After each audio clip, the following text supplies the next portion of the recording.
Blog Talk Radio.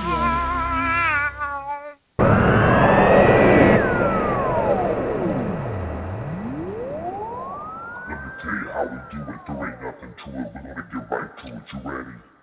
You ready? This is the ProMMANow.com radio network. Tonight, first hour, dedicated to our boys down in Tennessee. 3FC21 goes down May the 10th. Smoky Mountain Convention Center and tucked away in beautiful Pigeon Forge, Tennessee, and that is where all four of our guests will be fighting. We've got four professionals on the card for you. We're going to kick things off with Daniel Crockett here in just a second, Justin Fisher, Mike Seals, and then we're going to close with the Relentless one. Craig Johnson returns to the show. We're going to break down Warrior FC that happened in Corbin to kick off the second hour. Per request, some people like to hear Juan and I talk, so we're going to talk for a little bit before we bring on Ring of Combat's heavyweight champion, Brendan Barrett. He's going to take on some undefeated Justin, and I don't have his name in front of me. He's going to fight Ring of Combat 48 up at the Tropicana. Then this weekend I will be at Double Impact, which is MMA and boxing. A cage, a ring, all in the same venue. Brian Nipp's going to come on to kick it, tell us what to expect from the MMA side and the boxing side. So, yeah, 2+ hours for you, our loyal listener, tonight. Live. Now tuned into the motherfucking greatest.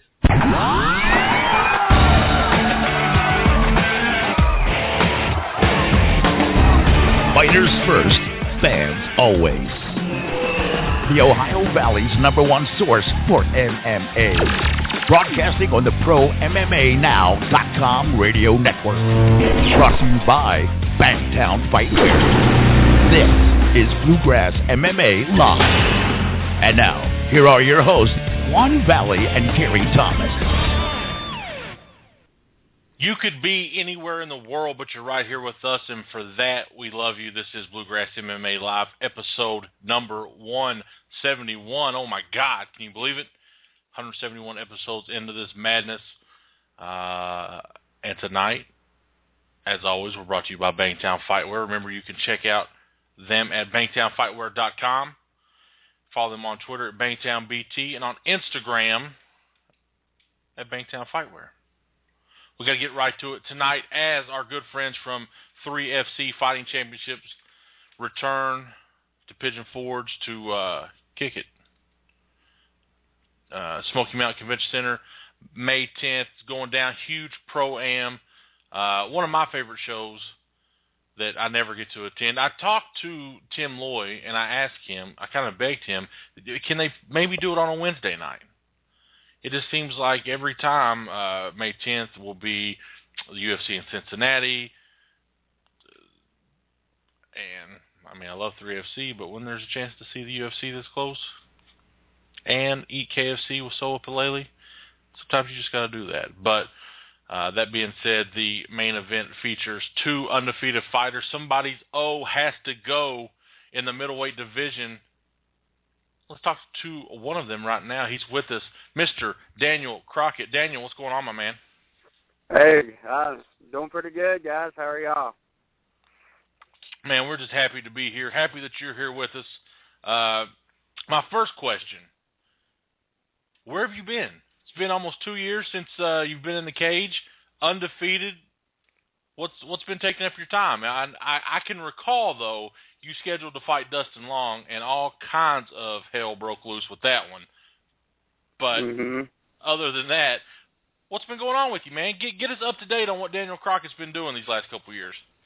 Well, first thing, after I got done training for that fight that didn't come through with Long, I ended up, you had to go on the workforce, and I had to work and make money for my family, and end up getting married. Just before you know it, 2 years flew by and stuff. I mean, I've tried to get some fights during that time, but nothing really was set in concrete and everything. And yeah, it's just pretty much life got a hold of me for that long. And finally, I just decided, hey man, I need to make a run for this, or I'm just going to be kicking myself in the butt. And luckily, Tim Lloyd and Shane Goins hooked this fight up for me, man. I'm pretty excited for it, though. What's crazy is you started your amateur career back in 2007, and your first fight, you took a loss. Little did you know the person that beat you would be, one of the top 15 in the UFC right now.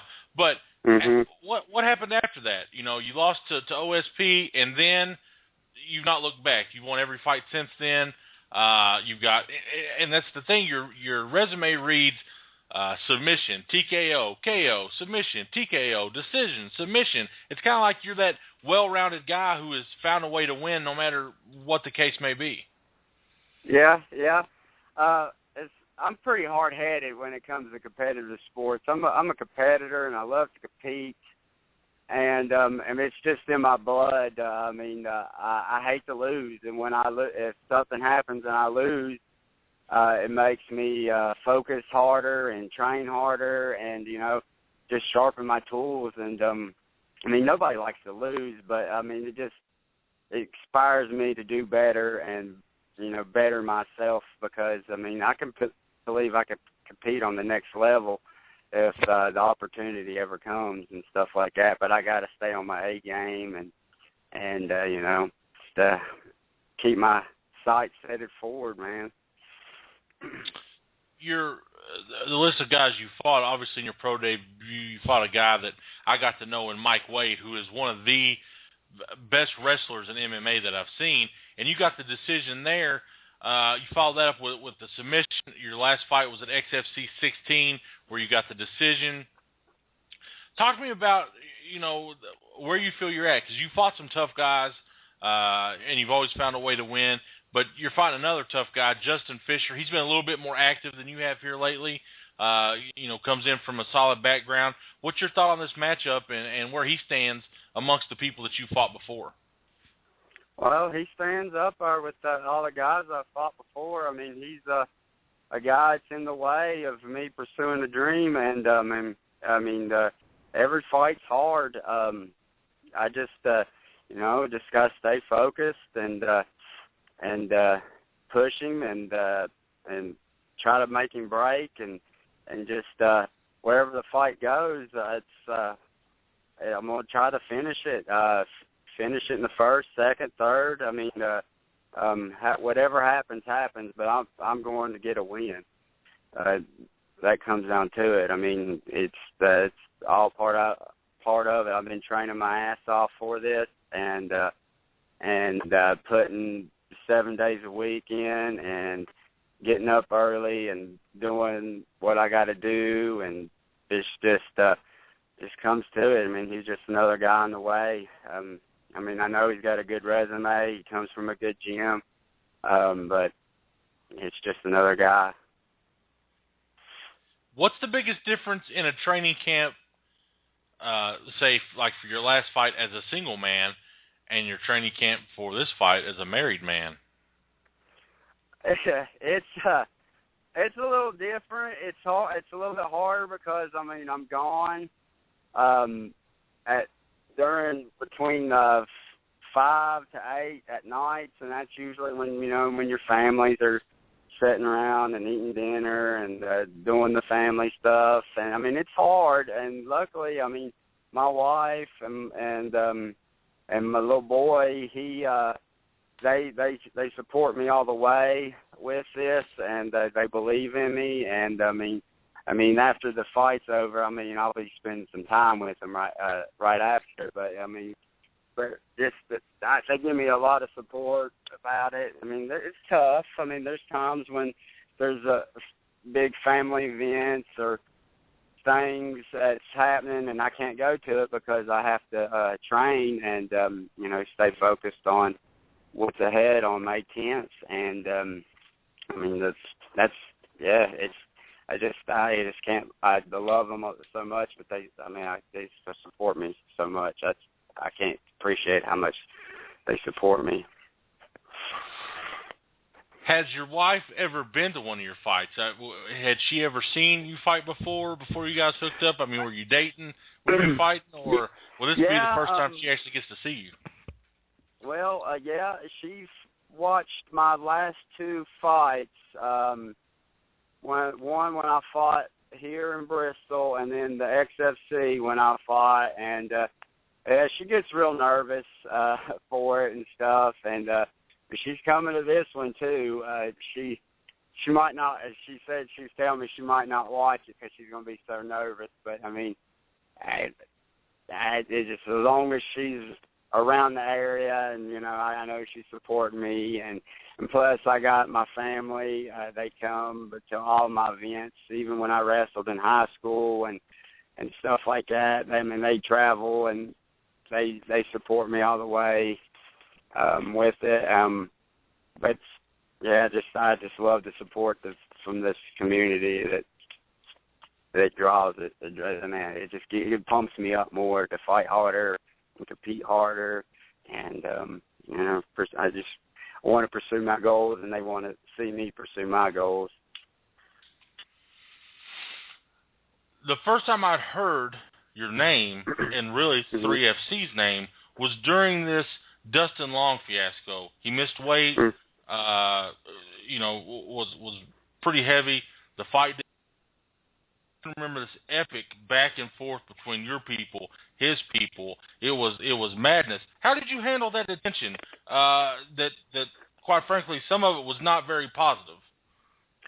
No, it was actually, tell you the truth, it was all negative feedback. That I mean, people. I mean, I was amped for this fight. I was amped for it. I mean, I worked my tail off. Plus, I had a full-time job, and I would be working my butt off, and I really wanted that. And when the fight didn't happen, it was depressing, man. It depressed me. And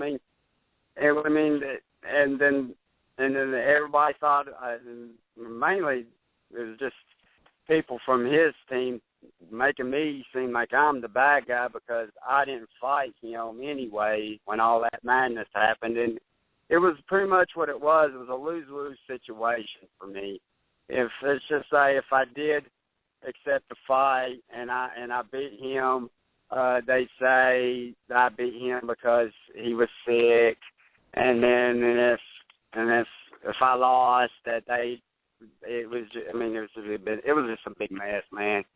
I looked over that and I got over that, and I'm moving on. You know, that's old news, man. What was the biggest thing you learned from that? Because it seems like with social media these days and the competitiveness, even on the local scene, that stuff can escalate pretty damn quick. Yeah, it's pretty much, man. Just don't get on social media and read all that garbage. That's the thing. You know, don't read it. Especially if there's people that like to, run their mouths, and they can run their mouth and they can get under your skin. If you let it get under your skin, it's going to affect you. But the biggest thing is don't get on it. Don't. If you got a fight camp and stuff going on, don't read that trash. That's bottom line.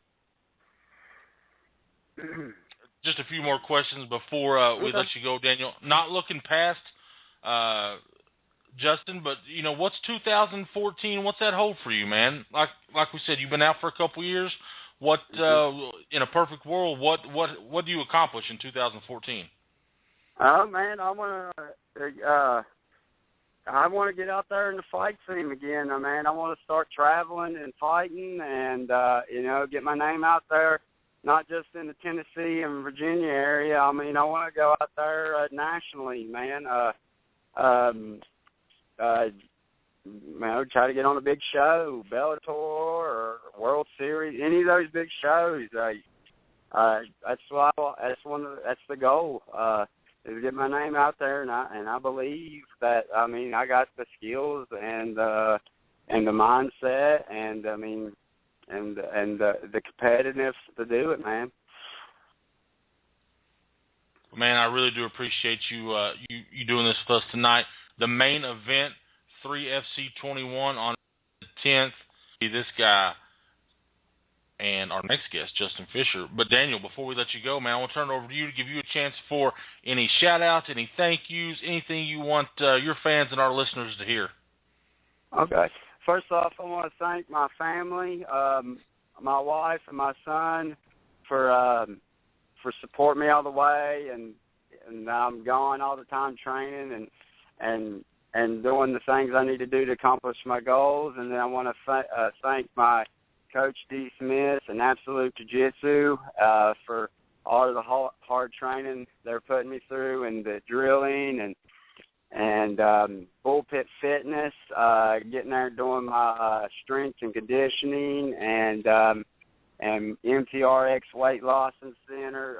They help me with my diet plan, and Marvin Stanley, he helps me with my diet and gives me a diet plan, and I check my weight weekly and stuff, and everything is going good on that part, and I'm ready to rock and roll May 10th, man.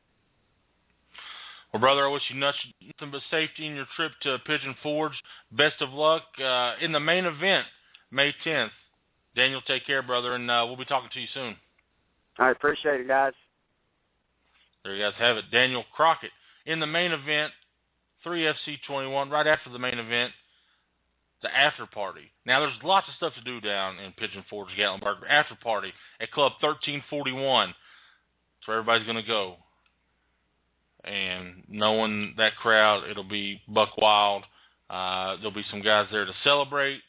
There'll be some guys there to wallow in their sorrows and thinking about what they did wrong. But if you want to like see the fighters in a true kind of where they get to let loose, after a show is always a great time. Usually win or loss, they're good sports. So make sure you check out the After Party Club at 1341 down there after 3FC21. Now, we've talked to Daniel Crockett. Let's talk to his opponent, undefeated, 4-0, but has been a lot more active in his professional career, especially here as of recent, as compared to Daniel. He is with us right now, Mr. Justin Fisher. Justin, what's going on, brother?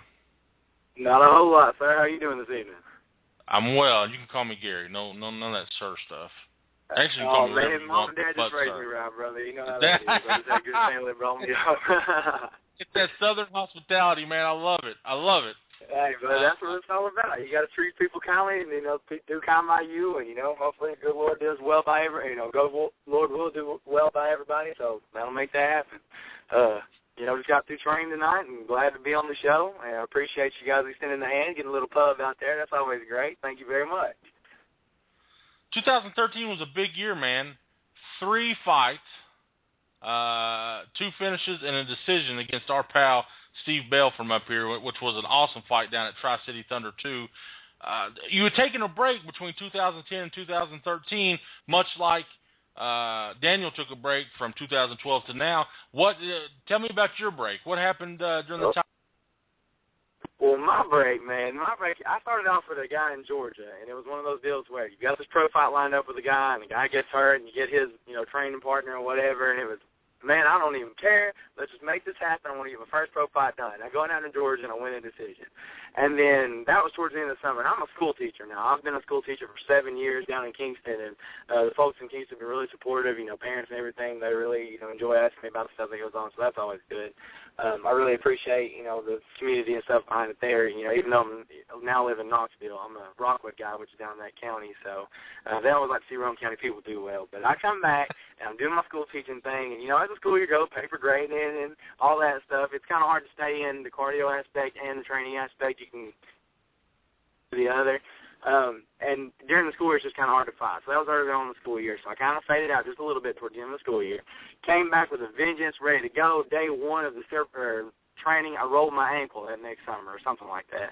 And that summer I rolled my ankle. It was really bad, messed me up for 8 months, couldn't get in the fight. The next summer, could not buy a fight. I'm honest to goodness serious. I was in the best shape of my life, whatever, killing it, and I couldn't find a fight. We asked a guy, somebody backed out on me, and it was one of those things where you couldn't get it, you get frustrated.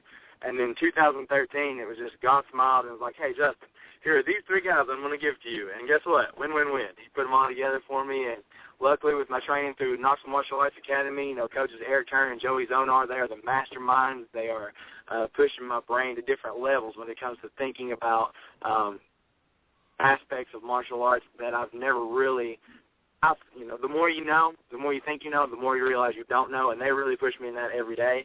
And I was able to display a little bit of that, knock the rust off with Kevin Hill early on. Towards the end of the summer, it was in September then, and towards the beginning of the fall, I got a hold of a guy named Stryker Huffman in South Carolina, and man, Stryker was a dog. He was a tough guy. He came out in the first round. He had a little bit of height and reach advantage on me and stuff. And we knew that he was a wrestler in high school. We looked up his background. We always do research on everybody that we fight. And I started looking up, his stuff. And he's a state champion wrestler in South Carolina. I'm thinking, wow, that's pretty good. Then I look at his division. It's 4A, so that's one of the largest divisions. So this guy's a state champion of the largest place you can be. And I'm thinking, all right, how do I get on this wrestler? This man was strong, and he was game. And he came out that first round and just blasted me with wrestling. And it was a big wake-up call because that's the first round that I'd ever lost in the ring, amateur, professional, whatever. That is the first round I ever lost. And I went back to my corner, and I was a little bit dazed. My coach looks at me, straightens me out, and says, that's his round. It's in the past. Now do what you know to do. And he starts putting my combos together, talking to me. We go out. We end up winning the fight in the second round due to a stoppage. It was a great fight. He was a class act, super strong guy. And then I had to turn right back around and get ready for your boy Steve Bell up there in Kentucky. And let me tell you this. Steve Bell has a heck of a right hand because that man lit me up with that jab. It was excellent. I found out after that first round that if I didn't keep that left hand up, I was not going to be seeing out of that eye for long. I've got some really awesome pictures from that as well. It was really fun. That fight was a good fight. I mean, he was a great guy to go against because I know you're not supposed to talk to your opponent. You're not supposed to like people that you're fighting. But Steve's just one of those guys you had to because the night before we go into weigh-ins, he shows up in, Superman underwear, and he's just a crazy character, that kind of thing. We're in the fight, and he throws punches, and I'm like, good one. He's like, thanks. Talking to me back and forth. I could hear him. He said, nice. I mean, it was really what people don't get to see in mixed martial arts. We always get to hear and see in the media a lot of people that would seem... And just the jerks, I'm going to kill this guy, I'm going to ground him, this is what I'm going to do. And they get into that whole mindset, and they think, okay, all these guys are meatheads that don't know anything better. They're just in, I'm going to whop the guy, he just knows the dude in the way, I'm going to whop him out, blah, blah. They don't get to see the people who are really looking at this as, it's fun to do, man. You don't do this unless it's fun. And that was what was good about that fight with Steve is no matter what we were doing, no matter who was getting punched, we were both having fun. It was just a good fight all around. I was able, fortunately, to win that fight and continue that streak, and it was just one of those 2 fights back-to-back months, or almost back-to-back months. I think it was in November with him.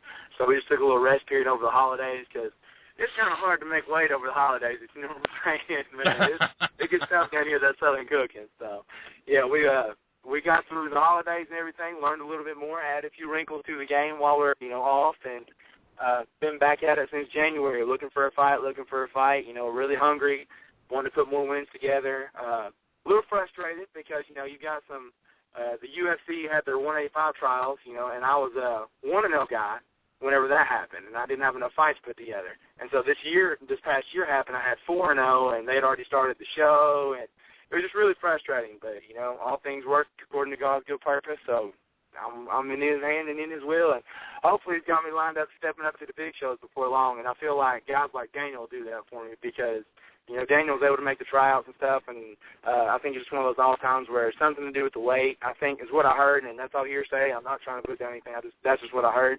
So he was game, and he was able. He had the skill set, which makes me excited to get in the ring with him because if he's got the skill set to make the show, that means he may be a UFC-worthy guy. So I want to fight UFC-worthy guy so that, Joe Silva, the matchmaker there, has to turn around and say, this Justin Fisher guy, I like him. Let's put him in the octagon. Let's go. So, that's one of the things. Man, I'm excited. I'm excited for this fight. Can you tell, Bob? I'm excited. I can tell, man. Let me ask you this: a lot of people, a common thing that you hear, guys that are coming up that are 4-0, 5-0, 6-0, it's all about just getting the win. Just getting the win. It doesn't matter who you're fighting, but you're fighting another undefeated guy. You know, you're not taking some bum, or you're not taking a fight that would play more into your favor.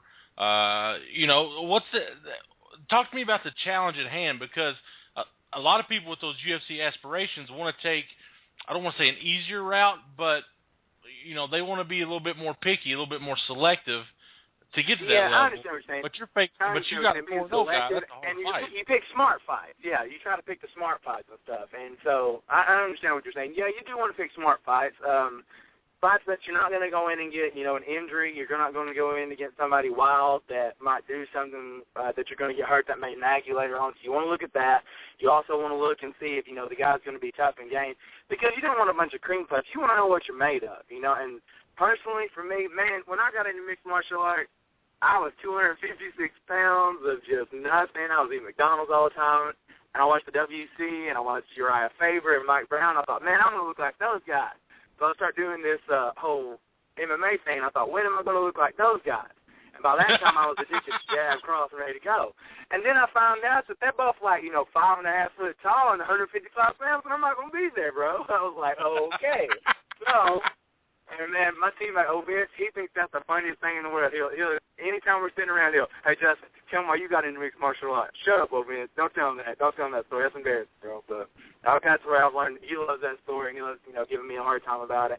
But he pushes me every day to be that same way, too. But I feel like whenever, and this is honest to goodness seriousness, if I go into a fight, and my coach, Eric Turner, after that fight in South Carolina, that was the toughest guy that I've got a hold of today. He pushed me to the limits. And then Steve Bell was the toughest stand-up I think I've faced to date, and he pushed me, you know, to where I had to move head or use head movement to be able to get inside and put, you know, go to the ground with him. I was able to work game plans both times and through my coach, and because of listening to my coach, I was able to win every fight that I fought at KMAA.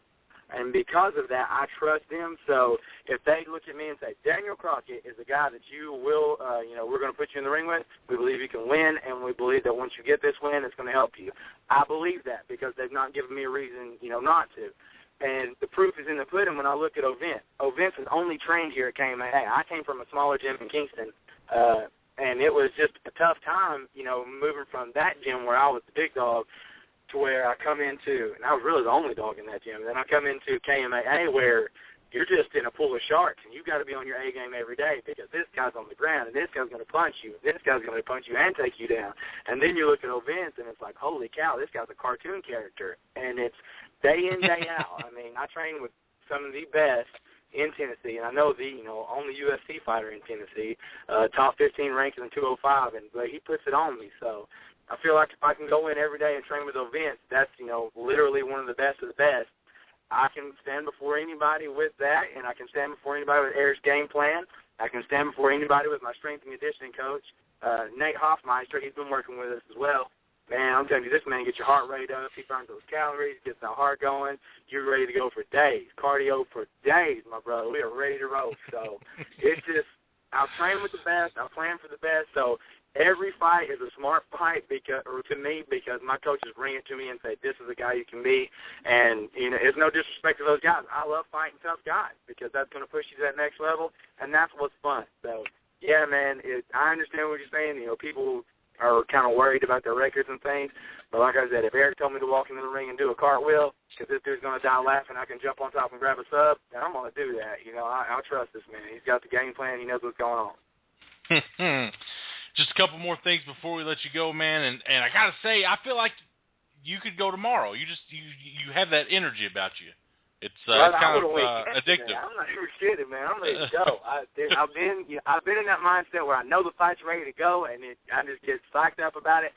Plus, I know this. I know that when I go to my gauntlet, I'm training with guys that are bigger than me, guys that are stronger than me, that are faster than me, and I know that whenever I'm going in and doing 1 minute with this guy who's really big, 1 minute with this guy who's really fast, 1 minute with this guy who's big and fast, that they're all fresh in that minute.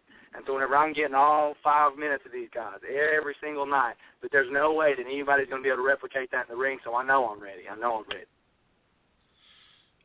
I asked you the same thing I Sorry asked for Daniel. interrupting you, sir. Sorry for interrupting you. No, man, hey, this is your time, baby. This is all about you. I'll ask you the same thing I asked Daniel. Not looking past the fight May 10th, but as a school teacher, it's almost summer break. What's 2000 hold for you, man? What do you hope to have? Do you hope to get a couple more fights in after this, or walk me through what you would foresee being the perfect situation for Justin Fisher this year? The perfect situation is, we go in and we come out injury-free against Daniel Crockett. He's a strong guy. He's a grinder. We want to make sure that we got the cardio to go for days, because he is a strong guy, and he's not afraid to put you in the cage and mash the life out of you. And then when he gets you to the ground, he's going to use that wrestling background, and he's going to be strong on top. He's going to be strong with his submission. So we're looking for that as well. And we also notice that Muay Thai stance. You see Daniel's fights and stuff, and you see him in a lot of the ground and stuff. We're looking at that Muay Thai stance saying, okay, so he's got some stand-up. He knows a little bit about this as well. So we've been working a little bit of everything, wanting to set that up. But the main thing is win and get through, Daniel, injury-free. In the future, we want to get that same tier guy. And in Tennessee, there have only been a couple of guys that, went to those UFC tryouts, and since they were able to make it, I know a lot of people saw the show, Tyler Minton was able to actually make it into the fighting part of it, the 32. He didn't make it into the house, but he was able to get into the fight. And I think he lost to, it was Roger Zapatas. Anyway, he got a hold of him, and I like that fight. I mean, if I could get a hold of Tyler, that would be a great fight, I think, because that's another 185er. And whenever Tyler and I came through the amateurs, and I don't know how we did, honest to goodness knows, we paralleled all the way up through. Like, I fought on one show, he would fight on the next show, and him being from Johnson City and me being down and around Knoxville, we just kind of didn't get on the same page, coming through, I guess, the shows that Team Mox was familiar with and that my gym was familiar with. But I look back at our records, and he held the amateur East Tennessee state title, and I had a choice, do I want to try and, do we want to ask for that fight, or do we want to go pro? And I chose to go pro at that point. But now, it looks like Tyler stepped up and he's made it into that round of 32, and so that means the guys up there thought, he was worthy to try to get on the house, and, unfortunately it fell for him, but fortunately for us, that means he's available to fight if he's down. That would be cool. There are other guys around the area, but, it's just one of those, we want to pick fights, and, hopefully God will send the guys before me that I'm supposed to get a hold of and keep stepping up so I can use this platform to glorify him, because it's not possible without him. So we'll see what happens, my man. We'll see what happens. But, yeah, definitely want to put more fights together. I like to string 2 or 3 together and give old Joe Silva a call and say, hey, bud, 85ers ain't ready for me yet. So you need to, holler at your boy. I feel like we could do this for the next hour and a half, but unfortunately... Man, you want to go, we'll go. I mean, I know the guys next on the show, so I just call them up, bro. I got your time. If you're nervous, I got your time. The fight's May 10th. It is the main event of 3FC21. It's this man, Justin Fisher, versus Daniel Crockett. Before I let you go, Justin, I want to give you a chance to throw any shout-outs, thank yous, anything you want to throw out to your fans and listeners. Yes, sir. Of course, all the fans show up. Thank you for your support thus far, and continue to show it this way. I want to say thank you to God Almighty, who makes everything possible. Through him, all blessings flow, and all things that are good, work according to his purpose. So I just pray that I stay in his purpose, and I pray for you and hope that it will be the same. I also want to make sure that I throw a shout-out to Knoxville Martial Arts Academy. That's my gym. That's my guys. That's who take care of me. Coach Eric Turner, Joey Zonar, my training partners in Event St. Prue, Isaac Fine, Nick Gertz lighting me up with the quick hands, Dave Blackburn taking care of me on the ground, Alan Stewart making me hustle the whole time. You guys, you know who you are. Don't get mad at me if I didn't call your name. I'm so sorry. But moving on from the gym, those guys, everybody in my KMA family, my friends and family for being so supportive of me. Sometimes they look at me with my bumps and bruises and don't understand why I do it, but they love me and support me anyway, so thank you for that. I want to throw a shout-out to Complete Nutrition. Thank you very much, Clay Lane, for being able to sponsor me through the last few fights and continuing to sponsor me and believing in me. Also like to say thank you to, shout-out to Nate Hoffmeister and his strength and conditioning clinic. He trains myself, Vince, and a few other fighters, that are out there. They'll tell you, and there'll be a testimony to him. He is the real deal. He keeps us strong. He keeps us lean. He keeps us mean, and keeps that cardio going. So thank you to everyone. I love you guys. Can't wait to see you on the 10th. Can't wait to get this thing rolling. Justin, best of travels to Pigeon Forge. Enjoy yourself, my man. I know it'll be a great fight, and we'll talk to you again soon. Yes, sir. Yes, sir. I appreciate your time. Thank you guys very much. Have a wonderful, blessed evening. There you guys go. Justin Fisher, main event, 3FC21, Pigeon Forge. How about that energy? How about our next guest, a guy that I have been lucky enough to see fight, I believe, since his third ever fight. Was the first fight I ever saw of our next guest way back in 2011. One of the most distinguished amateurs to ever come through Kentucky as a welterweight. As a pro, has been impressive in his wins, has probably been frustrated in his losses, but one of the just guys that you see out all the time, making a difference whether he's fighting or cornering or helping people prepare. He is Michael Seals. Michael, what's going on, man? Not too much. How are you?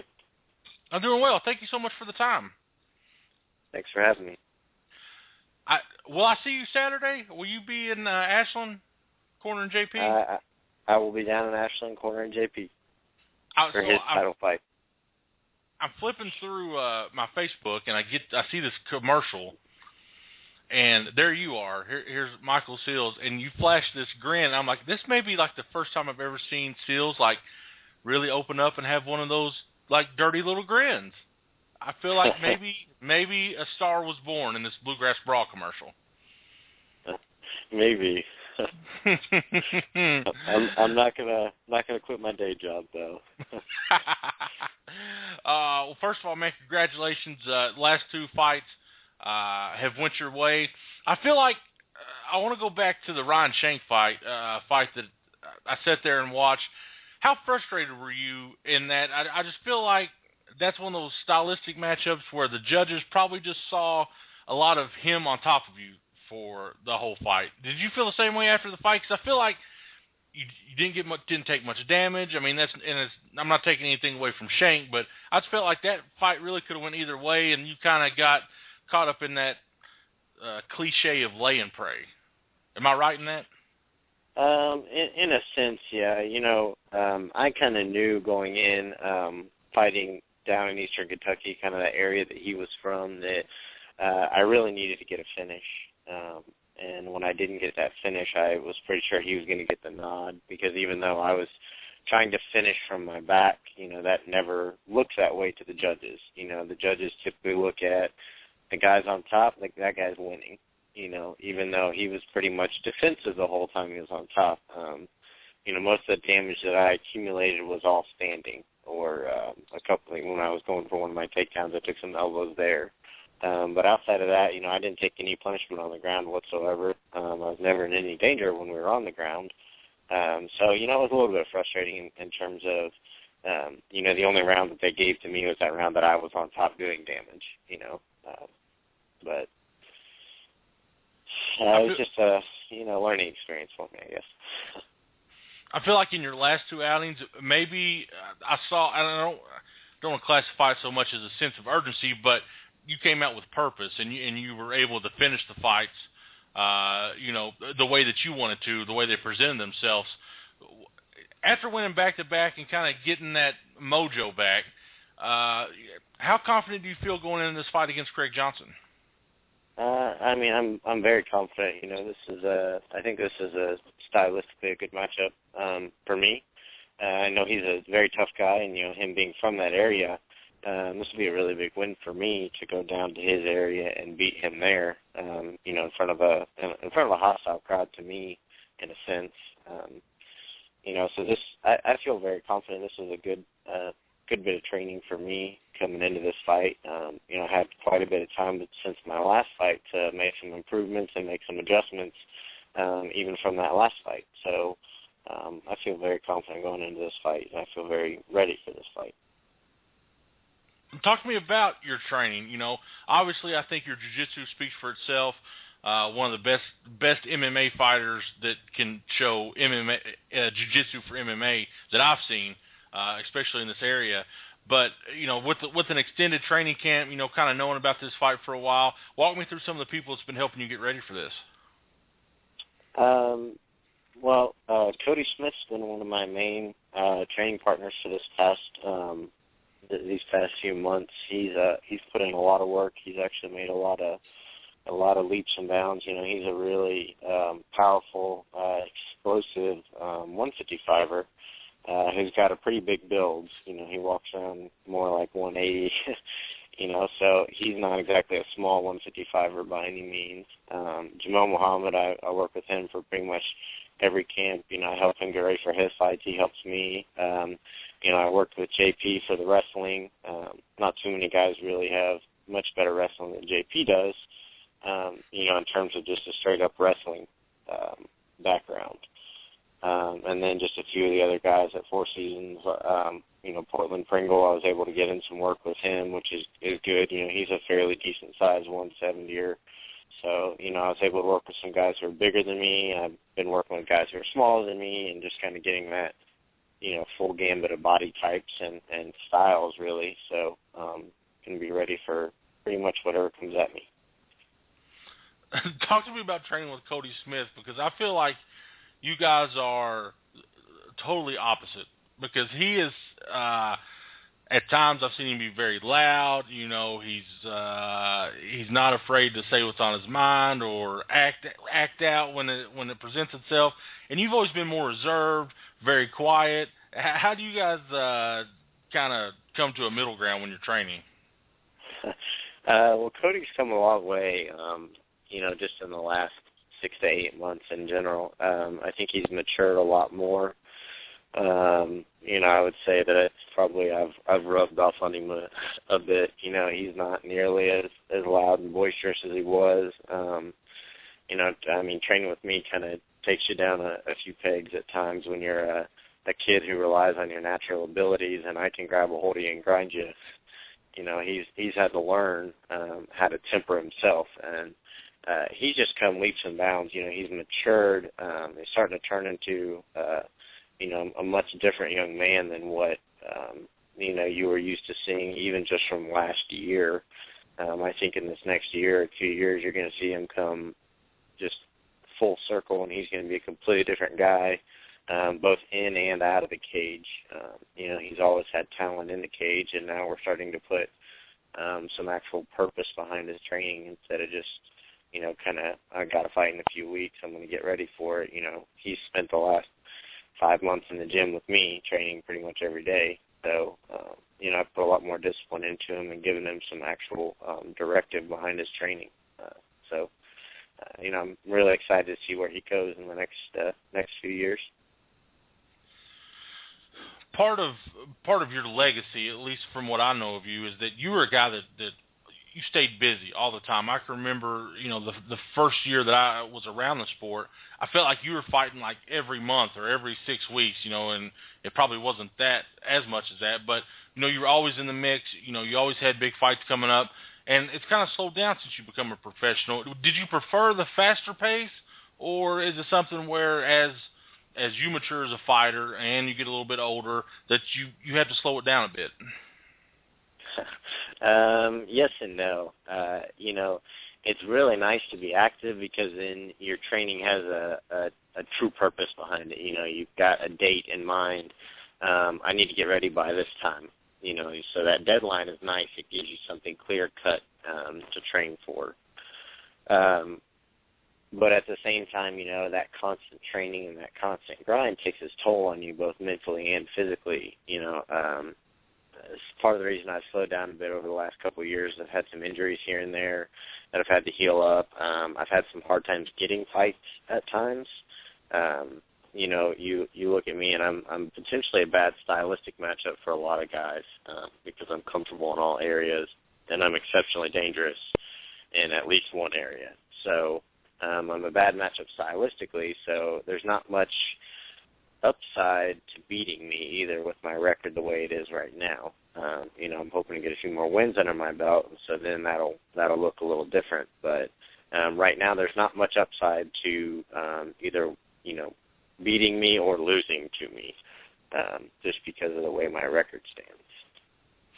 And I feel that can be a little bit deceiving because I know what Michael Seals, how talented you are, and if somebody was to ask, I'd say, you know, in his pro debut, he got caught. Happens to everybody. The Ryan Shank fight, very well could have went the other way. So you could have been sitting at 5-0 just as easily that you are at 3-2 right now. Does that help you though? Do you think that it will help you moving forward? Because I don't feel like people really, especially as you get farther away from Kentucky, you go down, you fight for Tim Loy, or you go to Ohio. People really don't research as much or are as intimate with the knowledge of the fighters that we have here. Like I feel just that it's very deceptive, and that people may not have the full picture going into these fights. Definitely. I think, actually having those losses was actually very, very helpful for me. I learned a lot about myself in those. I used to put a lot of pressure on myself, being undefeated as an amateur, having all those expectations going into that first fight. I wasn't in a good place mentally going into that first fight. I had so much pressure on me. I have to win. I have to win. I have to win. And now I don't feel like I have to win. Obviously you're always to win, but I don't feel that pressure anymore. Fighting is just something I love to do. It's not something that I have to do. And if it was taken away from me tomorrow, I could go on with my life and be happy. It's definitely something I would miss, but it's not something I can't do without. So there's a lot of pressure that's kind of been taken off of me by having those losses on my record, and it's helped me to grow and to mature and to move on. And I think now, my last couple of fights have been evidence of that. I'm actually starting to perform up to what I know I can do, and I think this next year or so, you're going to see that a lot more. You're going to see a lot more exciting fights, a lot more finishes, a lot more of just me showing what I'm actually capable of. I feel like in your last two fights, I've seen Michael Seals actually have a little bit more fun, or at least show that you're having a little bit more fun. Definitely trying to, it is the hurt business, but it's still sport, and sports are fun at the end of the day, and I think the minute that this stops being fun for me, which it was when I first turned pro, it wasn't really that much fun. I'll stop, but I'm at that point again where this is just kind of fun. I love going to the gym every day and training. I love having something to actually get ready for. I think that's probably the most exciting thing. I had some fights fall through already this year, so I'm just excited to be able to get back in there again. And instead of just being in the gym, it'll be nice to actually get in there and go full out, And I think that's probably the most fun thing to do, is to be able to go full out and not have to worry about hurting your training partners or anything. And you get to travel. You get to go. Now, you've, correct me if I'm wrong, but you've been to 3FC with your teammates, right? Yep, I've been down there a couple of times to corner some of our fighters. So you know what that atmosphere is like. Walk me through what that is for you, because you're definitely you're in Craig's backyard. Like he probably lives just a couple miles from there, but it's such a huge crowd, and it's such a intimate environment. It's always packed. Does the crowd part, does that play into any of like your mental preparation, or can you just block all that out? When I'm in the cage, I really don't even hear anything. I'm lucky if I hear my coach most of the time. I can pick out his voice pretty much, but outside of that, I've never heard the crowd. I didn't even know if the crowd was yelling or booing or cheering or anything in any of my fights until after the fight was over. Sometimes I think I'm fighting in Japan because it feels like it's silent in that cage. I know it's not, but I keep my focus on what I'm doing, just in the cage. And as far as fighting down there, it just kind of takes me back to the first time you saw me fight, which was I was fighting AJ in his backyard, essentially. He was from that Louisville area, and I went there, and I think I had 4 fans in my corner, and one of those was my brother, and a couple of those were my teammates. So a hostile crowd isn't really anything new to me.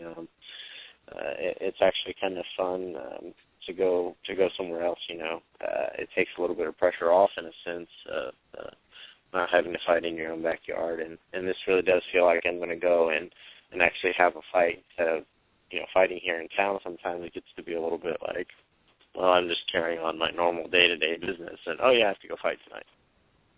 But getting a chance to travel, it definitely feels like I'm traveling to go and fight. Guys, it is the co-main event of 3FC21, Craig Johnson versus this man, Michael Seals. I got so much respect for both of you guys, Mike, and I think it's going to be a great fight. Before I let you go, though, I want to give you a chance to throw any shout-outs or any thank yous to anybody that's helped you get ready or any sponsors or anything like that, man. The floor is all yours. I definitely just want to send a special thanks out to Cody and Jamel, and then John and Stoney. They're always a big-time help for me in terms of getting ready for fights, just all the guys at Four Seasons, and then my strength and conditioning coach, Jim Laird's been a big help in me getting ready for this fight. Man, take care. I will see you Saturday, but the fight's May 10th. Nothing but the best of safety in your training, man, and best of luck in the fight. And I'll talk to you soon, Mike. Sounds good. There you have it. Michael Seals in the co-main event, May 10th, 3FC21. All In is what it's been called. And the last 3FC event that I was able to attend was last June, where I got to see Craig Johnson. Was the first time I saw him fight, but a local guy there who has such a presence. There's like such a, I can't really explain it, but Craig is one of those guys that when he's in the cage, you got to watch him. He's very dangerous. He's very soft-spoken and so humble when you see him, but so dangerous when he gets a hold of you. Been on the horrible side of a couple decisions that really could have changed things, but he'll be taking on Mike not this Saturday, but next Saturday in Pigeon Forge. He's back on the show. They call him Relentless, Craig Johnson. Craig, what's going on, my man? Not a whole lot. Just got off of out of the gym and showered up and got some food and water and just in time to get here. So you don't have to drive to Memphis. You don't have to go to the Carolinas. You get to be kind of back at home. Is that comforting? Because you go to Memphis, and I watched the fight with Wade, very close fight. I just feel like, man, you can't get a decision, and then coming off that fiasco in Georgia, it's crazy. But you bounced back against Kevin Ferrant and got put him out of commission for quite some time. How good is it going to feel to be back at home? Yeah, it's going to being back home. It's it's hard when you travel and you have a close fight because sometimes that hometown crowd they get in the ears of the judge and they it should never take maybe close kind of they may play a little bit of an influence, but it is hard. But but two close fights, that I lost those decisions to. I think I should right now, but I'm not. So I'm just going to keep moving forward, and those are over with. Definitely a tough challenge ahead of me next Saturday, but it is going to be nice back home. Like you mentioned there, June of last time to fight here at home. So sleep in my own bed. And just drive a few minutes down the Parkway and get there. We just talked with Michael Seals. Obviously, we're super familiar with both of you guys, but he's got that strong jiu-jitsu presence, and I feel like you are a monster when it comes to getting the takedown and really getting the business on the ground. What's your at first thought? What was your take on this fight? Well, I think to a point 4 at one. For whatever reason, it never did work out.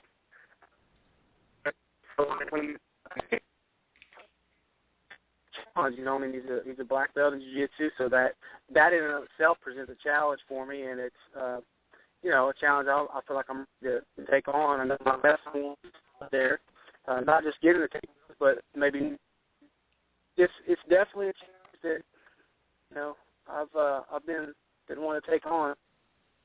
Not but back in the weight room a little.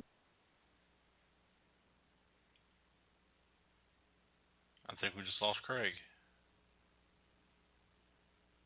It sounded like he was in a bad reception spot there. Hopefully Craig will call right back. He must have AT&T. Juan is experiencing storms.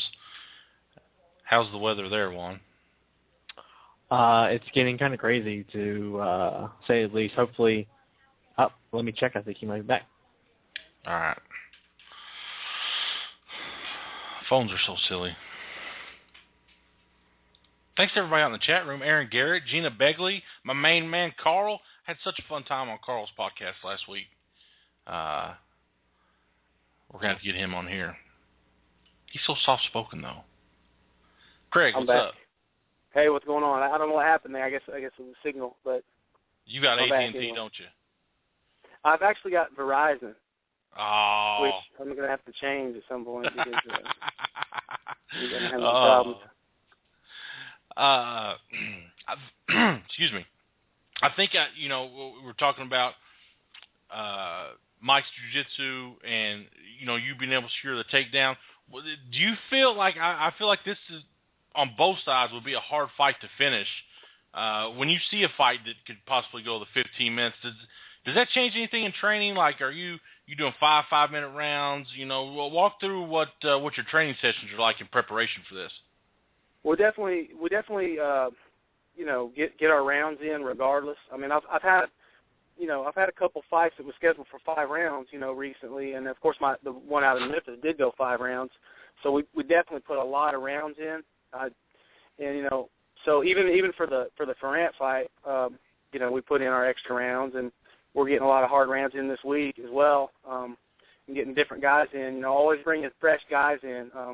If I'm going 5-minute rounds, then every round I'm having a fresh man in every half a round. So as I'm getting tired and I'm getting wore out, a new fresh guy's coming in to just put it on me. And I'm just having to force myself to push. So we want to grind it out and push hard throughout these sessions and make the training harder than hopefully harder than the actual fight will be. So I train to be prepared to go, however many rounds we need to go, and then, obviously we're still going to be looking for the finish because don't care where I'm at home, away, here, there, anywhere, I need to finish fights because I don't like someone else deciding whether I want to fight or not. So I'm going to do everything I can from here out. I made that decision, in the third round of that Ferrant fight. I was like, no way, this is going to decision. I'm going to do whatever it takes, and, of course, I didn't know the way it was going to happen, but, from here forward, we got to finish fights because I can't leave it in the hands of the judges. Gene told me that he tells you guys, especially when you're fighting at home, if it goes to the judges, don't expect any favors. He actually expects, if it goes to the judges at home, for you guys to come up on the short end of the stick. How much does he push that in the gym, like the urgency to finish fights?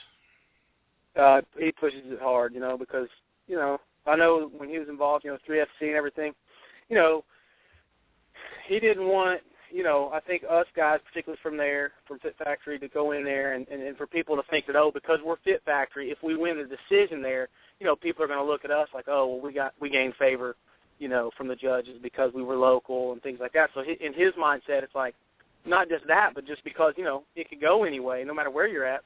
It's just very important to finish fights because you can never leave it in their hands because, you don't know who they are. You don't know the way they're scoring the criteria. There's a little bit of leeway there. So, yeah, it's just best if you can make sure and finish the fight, there you have it, No sense leaving it in someone else's hands, period. Absolutely. The last time you were on the program, we talked about you making that push. You making that push now to Get your wins, look for these bigger opportunities. You were active in 2013, but this is your third fight already in 2014. How active do you want to be? Everything comes out injury-free May 10th. How active do you see yourself moving forward? I want to fight as much as possible, as long as I can stay injury-free. I've got a couple things that, or one in particular, so I'm not going to really talk about it because I don't need my opponent to know, but you got a couple little things, that just need a little bit of attention, not necessarily surgery or anything, but just I've got a couple of things that probably need some work moving forward. But as long as I can keep that stuff minimal and stay relatively healthy, I want to fight every couple of months, kind of like I've been doing. I'm 34. Going to be 35 in January next year. So I really, if we're going to make something happen, there's really not any time to be waiting around or taking breaks, So I guess the whole age thing is in my head, and I just want to make sure. And I want to spend the time in the gym to get better, but I also need to be getting these fights knocked out too. And hopefully we'll move on and move up, and make something of it. If not, hey, I'm not gonna quit trying. Let me ask you this: do you feel 34? Because I'm 34, and I don't feel 30. Like in my head, I still feel like I'm 24. But does your body tell you that you're 34, or are you? Do you still keep that younger mindset? Yeah, a little bit, but regardless of what my body says, I've got goals and I've got things I got to accomplish. So we'll just have to go regardless. Your mind is a lot stronger than your body. So sometimes you got to push. I understand sometimes your body kind of lets you know, okay, hey, it's time for a break, or it's time to slow down a little, or it's time to rehab or recuperate certain things. But overall, I just got to push through. I got a few years here to push, and then I'm going to be, to the point where, I am going to have to slow down. So right now, I still do feel, probably feel a little bit younger than my age, but regardless, I'm going to have to push through because I got some things to accomplish.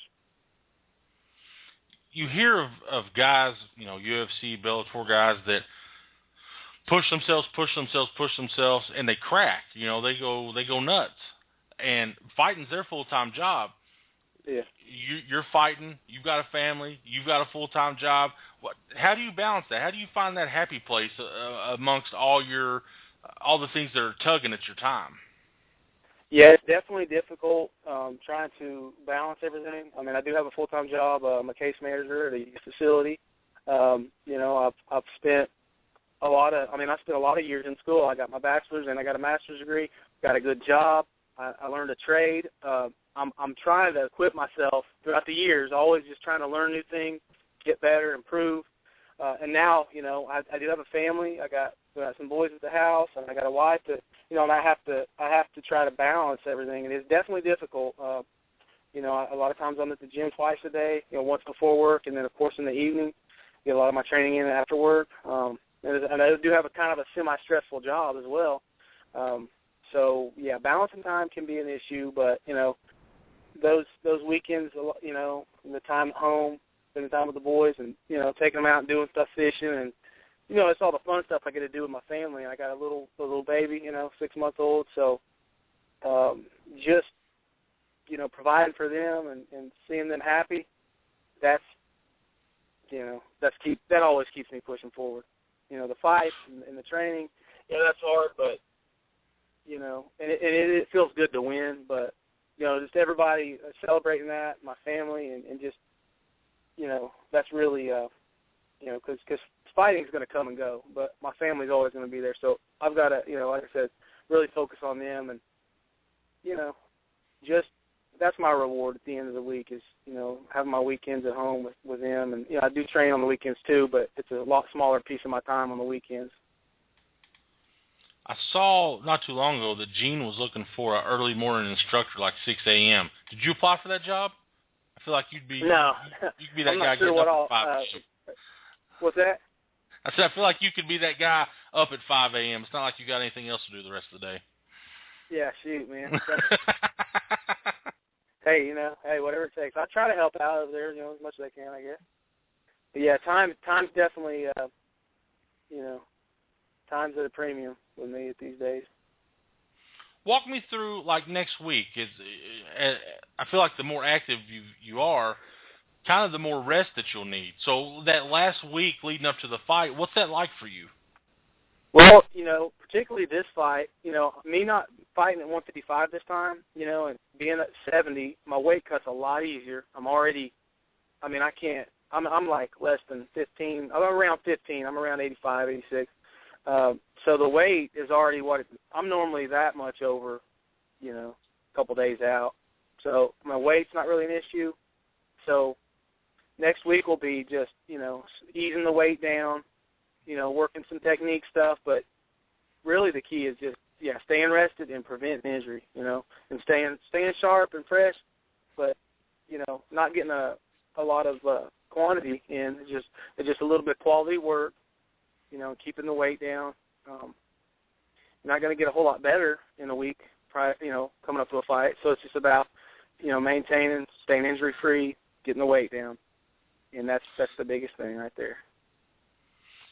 Walk me through, like, in that last week, because so much of your camp's built on the physical preparation. What's your mental preparation going into it? A lot of guys talk about they do their predictions. They see how as many different ways the fight going as they can. They try to center themselves and just try to be calm. What's it for you? What kind of makes you at ease when you go in there? Really, I used to be more. I guess it used to the mental aspect used to play a lot bigger role. But really, I don't even. I try not to overthink it. I'm one of those guys that, would overthink and overworry and overstress about a fight. But now that I've had a lot of fights, if you count amateur and pro, I've had enough fights to where, I kind of know myself and I know my mentality and I know what I need and I know that I used to psych myself out, basically. I was one of those guys. So nowadays, it's just more or less, just business as usual. I do visualize a little bit. I do sort of get the nerves a little bit on and off through the week, but they're not very bad like they used to be. So, basically I just kind of, I minimally think about the fight. I've already done the film study or listened to Gene and game planned around his, doing the film study kind of stuff. And so we kind of know, we just got to go out there and perform. So, like I said, I just try not to overthink it and, just don't get injured. Get the weight down. How long do you generally take off after the fight? So, like, from Sunday till when? How long will you be out of the gym? Or are you one of those guys that's right back in there? Well, it really depends. If I've got a fight already lined up, I'll try to get back in there and I'll get at least some cardio, be in the atmosphere, get around the guys a little, maybe roll just a little bit. Nothing major the week after. A lot of times I try to just take the week off and spend with my family because you got to understand I've already missed a lot of time with them, by spending so much time in the gym preparing for a fight. So it's nice to kind of just go straight home. It's not something I get to do very often, so I try to just treat my family, by Daddy being home, which they should get more, but I'm trying to make something happen here, and it would benefit them if things work out. But so, I just try to give it to them, But like I said, if I do have a fight lined up, I'll get some time in. But, generally I take a week and just spend with my family. Craig, man, I appreciate you doing this. The fight is the co-main event, 3FC 21, all in on May 10th. It's going to be a battle. Like I said, I've got nothing but respect for you and Michael Seals. I think this is one of those fights that could be on the UFC card or Bellator card, any of those cards. You guys are that talented. Before I let you go, though, any shout-outs or thank yous or anything you want to throw out there to the listeners? Yeah, like, and foremost, just my team and Gene, up at Fit Factory. You guys helped me get ready for this thing. I'll be looking forward to seeing, Josh Carter fighting on the card as well. He'll be fighting a couple fights before me. So, that's a teammate I got fighting. And I've, done a lot of work with him leading up to this, Anthony Morgan.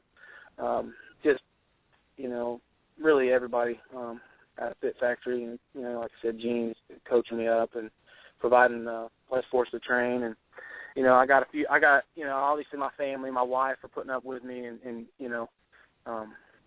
just having dinner ready sometimes, and just preparing my nutrition and being a big part of it as well. Of course, I got some sponsors, Just Heart Apparel. They've been with me for a while. Quantel, also Scott Price with U.S. Freedom Fighter. Just recently, we got Relentless as another sponsor, ATP Extreme, and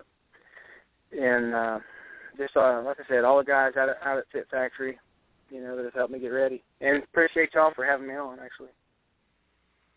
Well, man, it was all our pleasure. We wish you nothing but the best in your fight. Until then, man, take care, rest up, hug the wife, kiss the babies, and we can't wait to hear what happens on May 21st or May 10th at 3FC21. All right. Thanks for having me on. Craig Johnson, everybody. Love that guy. Love this fight card. Jesus, Tim Lloyd, why are you doing this to me? Main event, Justin Fisher, Daniel Crockett. You heard from both of them. You've got Michael Seals versus Craig Johnson. Josh Carter taking on Zach Hicks. Zach Hicks, man, I think he fought like 98 times as an amateur. It's about time he went pro. That's the same Zach Hicks I'm thinking of. Pro kickboxing. Dustin West, one of the best guys that I've had a chance to be around, coming up from Nashville, taking on Josh Kruger. And then the title fights, man, crazy. Matt Backus, who is from West Virginia, came up. I got to see him fight a couple times. He's a beast, taking on Matt Foley, who's a beast. That's for the middleweight title. Timmy Eisenbraun versus Judd Brown for the welterweight title. Bo Priest from just down the road in Moorhead is going to be fighting in the featherweight title. Light heavyweight titles on the line. Number one contender bout. It's crazy. It's crazy. Featherweight female bout. I mean, shit, this card is like 93 fights deep, and it's there for you. I recommend, from my experience, just speaking on that, get there early because there will be a line at like 3 o'clock. Maybe there's a KFC right in front of the venue. Maybe stop in, get you a 2-piece and a biscuit to eat while you're in line, and just prepare for a night full of fights because 3FC always delivers. One of my favorite promotions to cover, and it's a shame that I won't get to be there. All right. We've went over that midpoint of the show, so take a second, grab you something to drink. We'll be back. We're going to recap, preview. Got one more guest on the line. Stay with us. Join us every Sunday morning from 9 until 10 for the Knockout Hour with Kelly Patrick and Carlo Kellum. We are the only show in the area that covers both boxing and MMA. The Knockout Hour is brought to you by Turf Wars, who brings you the finest professional and amateur MMA fighters from all across the country to you here in Kentucky. For more details on the next Turf Wars event, be sure to visit BluegrassMMA.com and tune in every Sunday morning to the Knockout Hour from 9 until 10. Intimidation Clothing has proven to be the biggest supporter of local MMA in the industry, sponsoring the top regional events across the globe. While other brands come and go, Intimidation is a brand that represents stability, with over 110 different styles of high-quality t-shirts, hats, hoodies, training gear, and more. Browse our premium quality merchandise at IntimidationClothing.com and use Radio 10 to save 10% off your order. When you think local MMA, think Intimidation Clothing. Nobody supports local MMA like Intimidation. Nobody.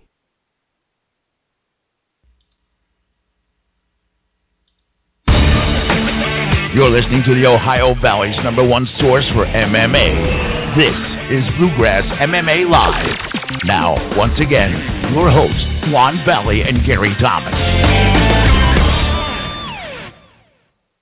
Are you ready to tear the roof off of your fighting career? Join Felony Combat's 90-day fight camp to give yourself the body of a beast capable of pummeling your opponents into a crater. Felony Combat's revolutionary workout systems and nutrition plans will transform your body from a tool to a machine. Learn more by visiting them online at felonycombat.com or call 939-1612. That's felonycombat.com. And with that, we are off and running hour number 2. If you're with us, we love you. If you're listening on Thursday, Friday, Monday, we love you too. Busy times for us. Juan Valley. Actually, Juan took the weekend off, and much deserved. He actually thought about going to a couple different shows, but he took the weekend off. And do you feel rested, Juan? Yes, I do. I'm ready. It sucks because for me, I don't think there's anything going on this weekend either. So I'll have another weekend off. 2 weeks in a row off? Yes. I mean, it's something that you're used to. I, however, am not accustomed to it. So I'm kind of like, what do I do? It's like when you're in a picture. Like, what do you do with your hands? You know? I'm kind of like going through that phase right now. You fit in a picture? Oh, picture. It's kind of, picture. That I see what you're saying. When they take your picture with a C. That's Buckeye talk, guys. Buckeye talk. But no, did you get to watch UFC Saturday night? I did get to enjoy the UFC live. My first live event, I believe, since January. December. Was it January? I don't know. I caught the tail end of the one in January. Actually, last one I saw from beginning to end was in December when Anderson Silva broke his leg. Shin. Wow. Yeah. So it's been a while. It was a great night. Very disappointed in the performance from Jessamine Duke. Are you really? She thought she won. She said she thought it was a very close fight and they could have went either way. I feel like everybody else felt exactly the opposite, but I felt opposite too. She was confident in her performance. I mean, it wasn't a bad performance. There wasn't enough aggression or movement, pressing to actually, say that she won a round. But she wasn't like badly hurt or anything or put in a compromising, dangerous position. She just didn't do enough, as much as her opponent, to get that notch on any of the 3 rounds. I was very happy with the decision of 30-27 across the board. However, it messed up your parlay. I did, yeah. I placed the bet. Desmond. You messed up one parlay. I put a 5-fight parlay on Saturday night, and that was the only one I got wrong. Wow. Something told me, too. Don't bet on her. Don't bet on her. But I'm like, the hometown girl. She can never lose. And by golly, she lost. You live in Glendale? Is that your hometown now? That's her hometown, I guess. I think she doesn't want anything to do with Kentucky anymore. I mean, I wouldn't either. I mean, state of Kentucky. Shit. I'll gather ASAP. I think Dan Spawn's going to claim he's from New York when this is all said and done. But he's not. No. But, yeah, I didn't watch any of it. I didn't have – it's been a long time for me since I've been in a fight where I didn't have any cell phone service. I didn't have any Wi-Fi. But I did have my camera, and I got to take a lot of cool pictures, which I'm still learning how to take pictures. But I got to say, man, Warrior FC, I'd heard, back in the day how they packed out places and Jimbo would make $40,000 in a night, and it was just, just a machine. I'm telling you, Warrior FC was the very first show I went to back in 2004. Was it crazy like everybody says it was? I mean, that particular event, crowd-wise, no. I mean, there might have been a few hundred at the extreme tops. I would have pegged it less than 200 personally. Yeah, but I don't trust your counting. We've been at shows. Oh, really? Oh, really? Okay, so the last show I went to, EAC, up in Fredericton, Ohio, there were 3 people who guessed on the crowd, the size of the crowd. We spoke with a promoter after the show to get the official count. Guess who was the closest? Your boy right here. So I know my numbers, okay? I feel like the promoter was... Just kidding. I didn't hear what you said. Just kidding. I'm just kidding. You cut out. I just expected, a couple hundred people. I was familiar with, Scott Hope, Saw some new faces from Four Seasons on the card. I was not expecting every seat in the house to be filled, standing room only, a concession stand line. Jesus Christ, man! All I wanted was a Diet Mountain Dew, and there was 70 people ahead of me in line during intermission. Like, it was crazy. You know, there should be an officials / media / workers line that can cut to the front, because we are on a deadline. Listen, I went to Gruesome MMA. They had a hospitality room catered by Applebee's and Texas Roadhouse, and you could walk in there anytime, and they just hand you whatever you wanted. Of course, that probably contributed to the bankruptcy of the promotion, but that was, I'm telling you, that make you feel good. You have to say, are they around any longer? Yeah, no. The hospitality room killed them.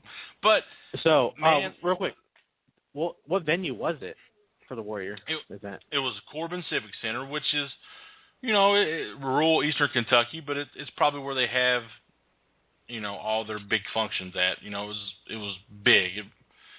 I mean, was it as big as, say, like a high school gym in Kentucky? Probably bigger. When I say bigger, maybe square footage-wise, a little bit bigger. There was no bleachers. It was all floor seating. So, yeah, it's pretty huge. Nice. How many fights were there? 550 chairs. 10 fights. I've got my handy-dandy fight card in my hand. And, of course, there were some quick finishes. But the second fight of the night, dude, Kobe Wilson versus Timmy Engel, both of them from Harlan, Kentucky. And Adam Townsend was there, and he came up to me. He's like, wow, this crowd is crazy. These two went all 3 rounds in an amateur fight, kicked the shit out of each other. It was amazing. Like, Kobe Wilson would throw some crazy kicks. He would get Timmy Engel down. Engel would roll on top and start dropping bombs. I mean, for 3 rounds, these guys, you know, their cardio was on point. It was their debuts as well. Like the Yuri brothers, Andrew, a.k.a. Burrito, and Matthew, a.k.a. Chico, they're showmans, okay? Andrew's still a amateur. He beat Jeremy Philpott, which, hats off to Philpott. They went 3 rounds. Yuri couldn't finish. Philpott lost? Yeah. Oh, rats. I was looking for him walking away because... And then and Chico fought Lee Spurgeon. Lee Spurgeon's never been finished and probably should have been finished 3 or 4 times in this fight, but how that kid muscles and gets out of some of those situations, I'll never know. But they were just showmans. Steve Durrig, okay? Steve Durrig fought for King of the Cage, fought Ring of Combat, had most recently fought at Turf Wars, I believe. Fought Dustin Long, who should have been on this season of the Ultimate Fighter. An injury kept him off. Durrig didn't wrap his hands.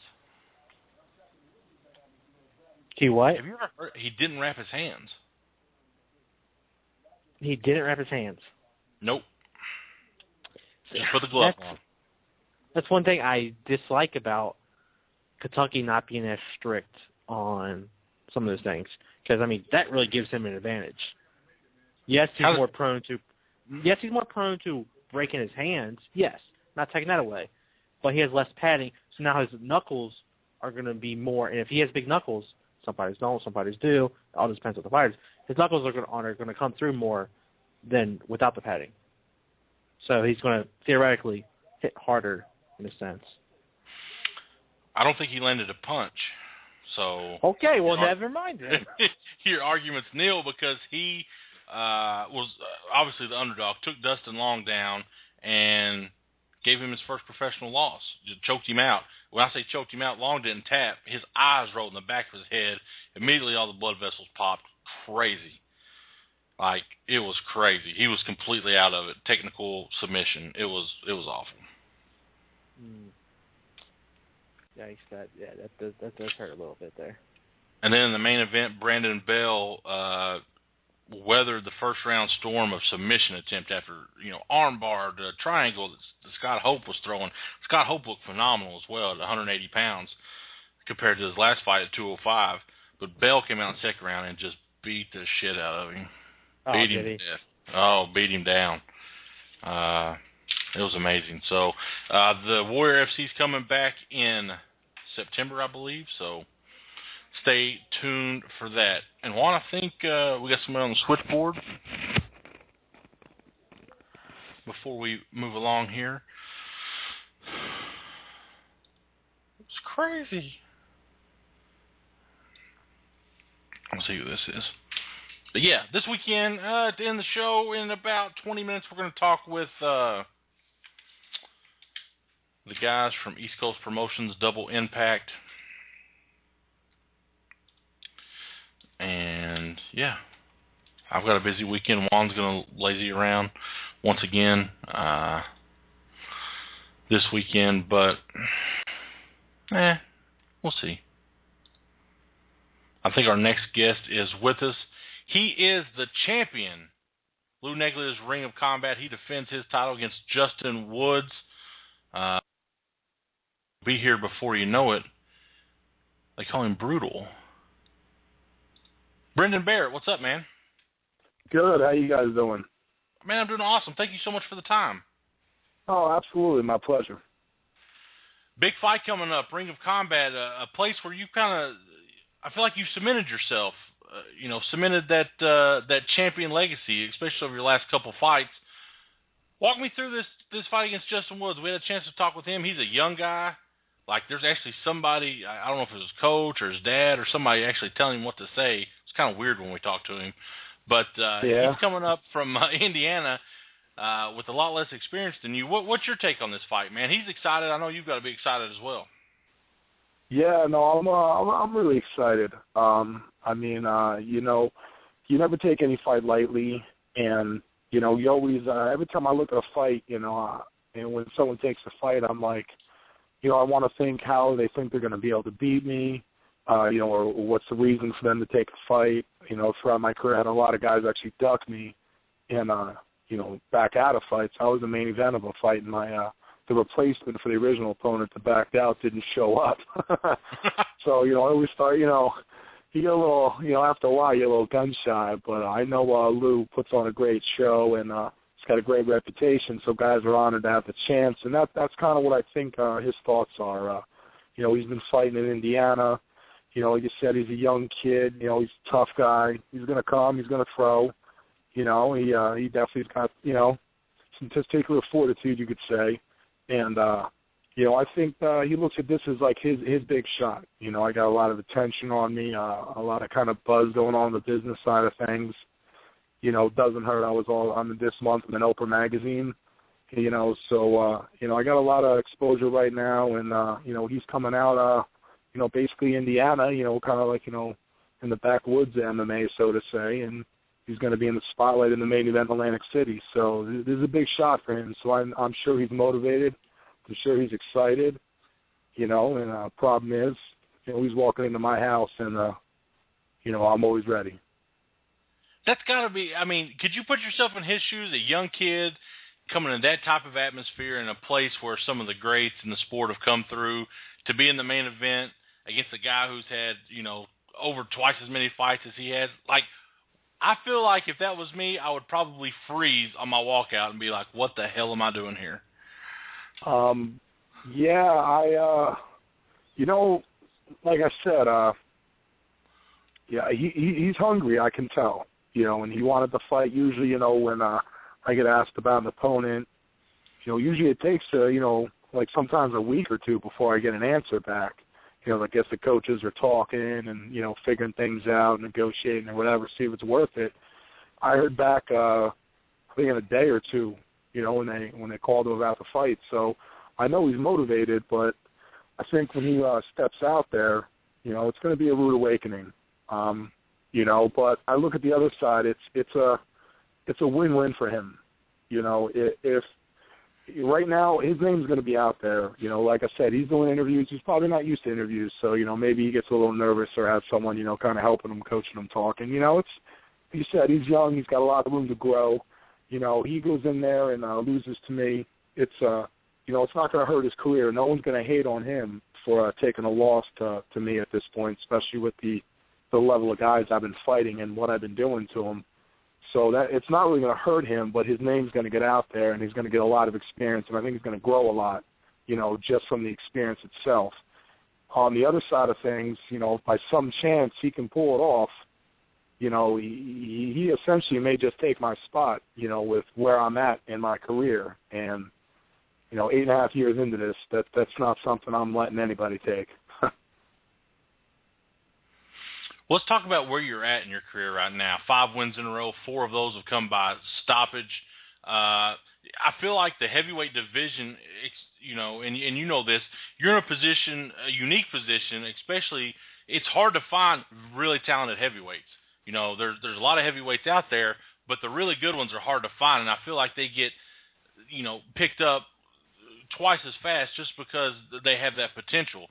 Now, with where you're at and fighting for Lou and knowing the guys that have come through there, even some of the guys that that you fought on your resume, do you feel like with a win you're right there at that level to where your next phone call may be from Joe Silva?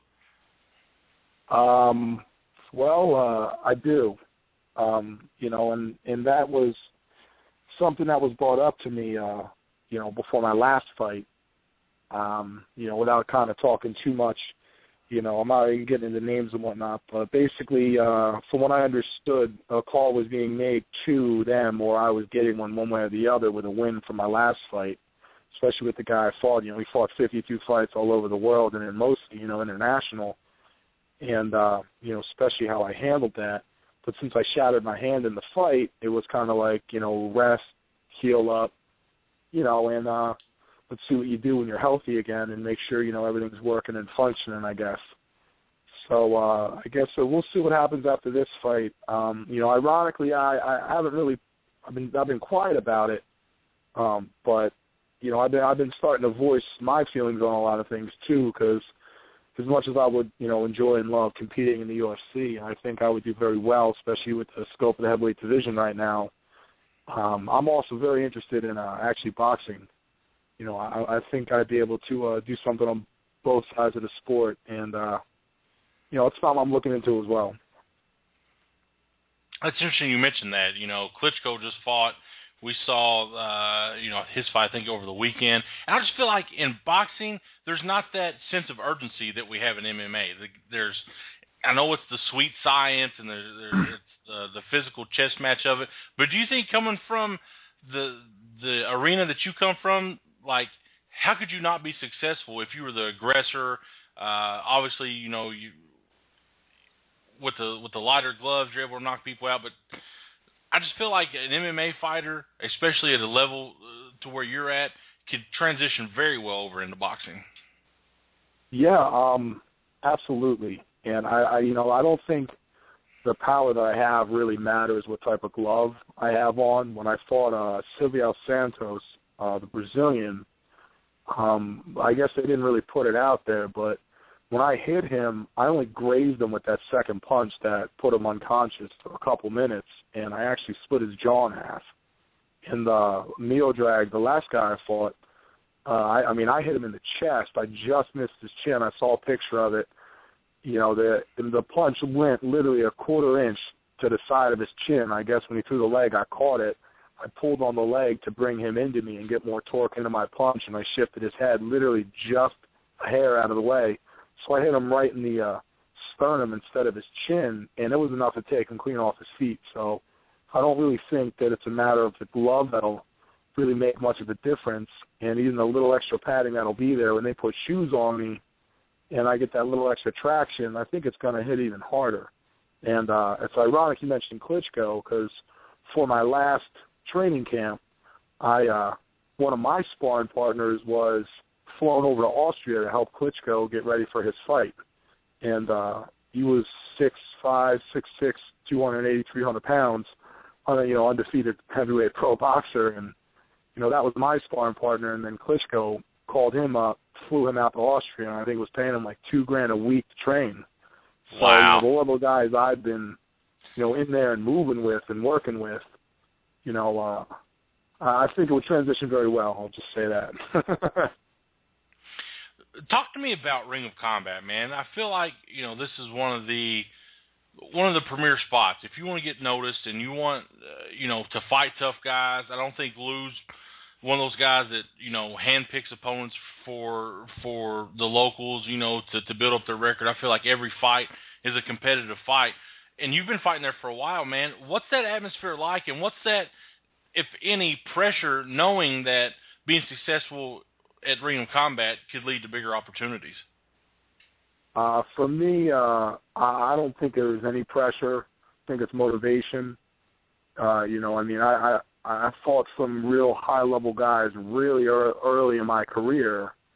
Even when I fought in the IFL, I was only actually training for a year and a half or so. And for most of that time, I didn't even have an actual team I was training with. And yet I get thrown in on 10 days' notice when I fought, what was his name, from The Ultimate Fighter. I fought him in the IFL on Alex Schonauer on 10 days' notice. And at the time, he was ranked 30 in the world. And they could say whatever they want. He got a split decision, but that honestly was a load of crap. I took it to him. And like I said, I only had 10 days' notice. But the other aspect that overshadowed the whole, basically two-thirds of my career when I was fighting at 205, I wasn't aware that I had exercise-induced asthma.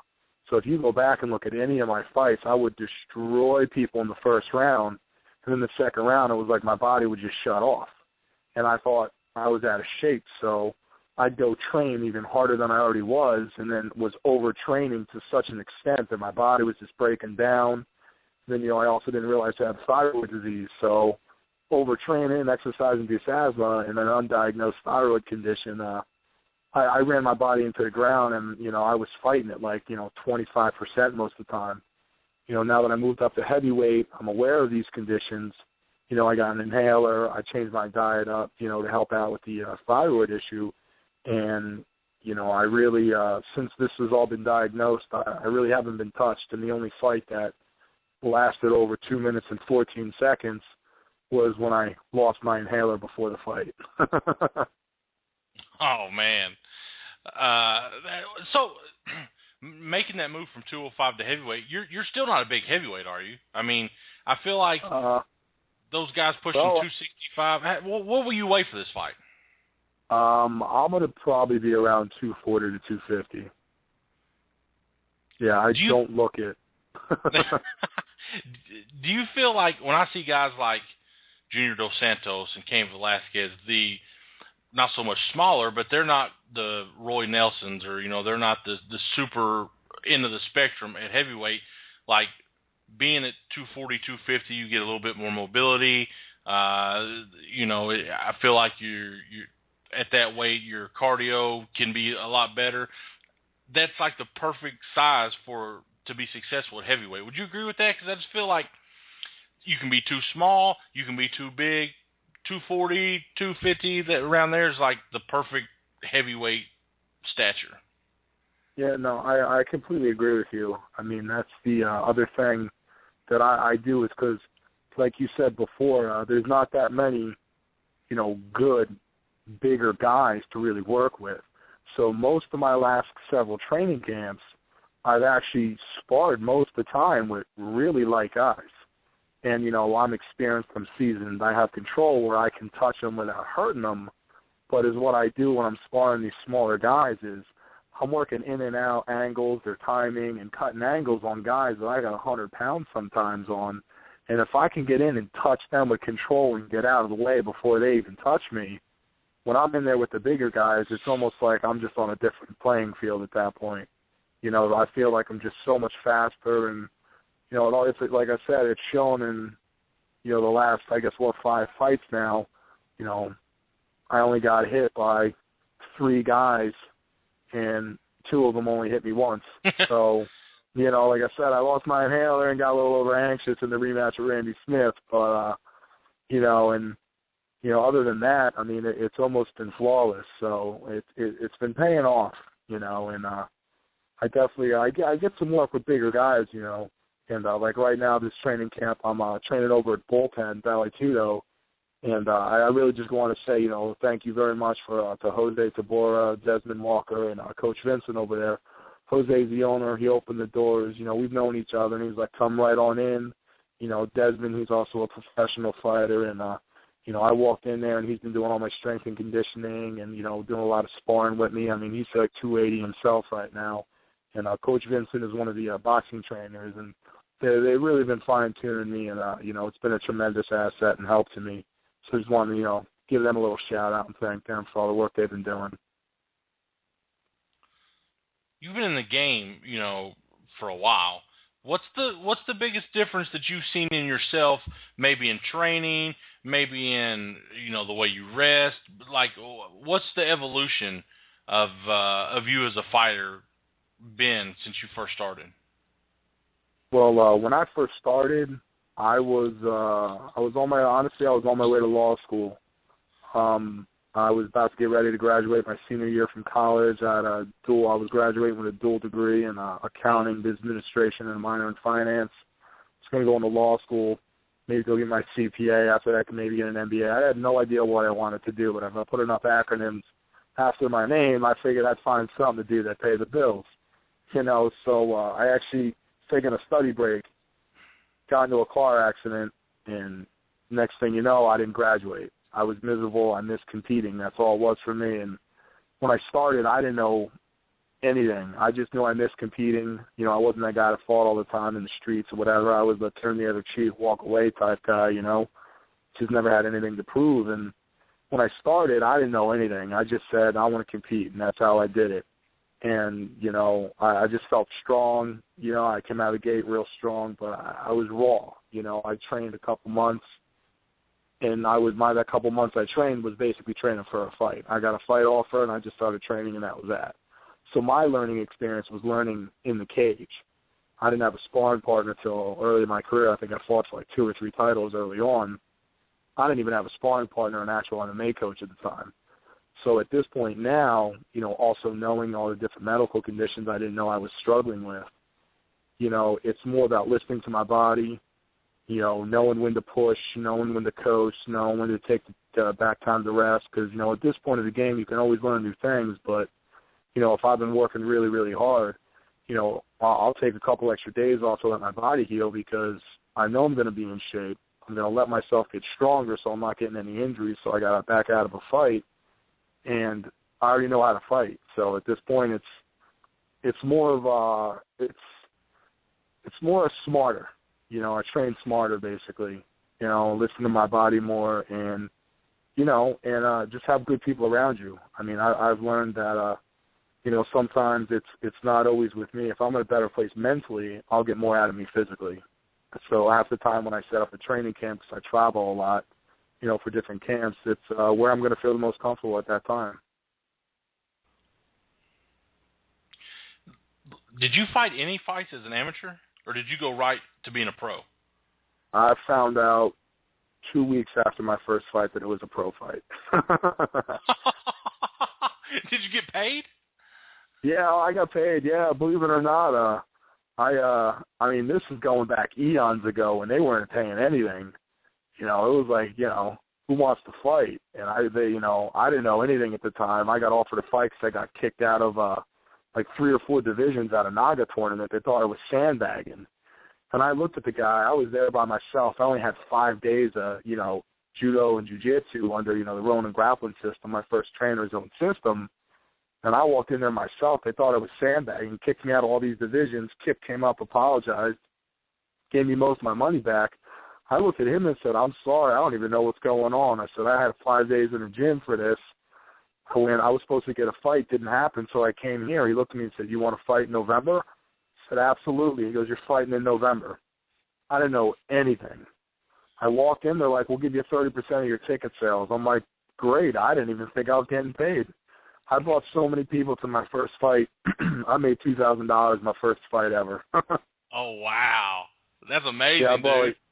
Yeah, I had a big following from day one. I guess everyone knew I should have been a fighter long before I realized it. One of the things that you hear so much, even like from UFC fighters, is they talk about pay and this and that. Like, for somebody just starting out, what would you tell them about what to expect money-wise? You obviously you have a background in accounting, finance, but for a young guy maybe starting out 18, 19 years old who has these visions of these $50,000 fight bonuses and things of that nature. What would be the best advice that you would tell them, or maybe some advice you wish you could go back and give yourself about the business side of the sport? Well, the business side,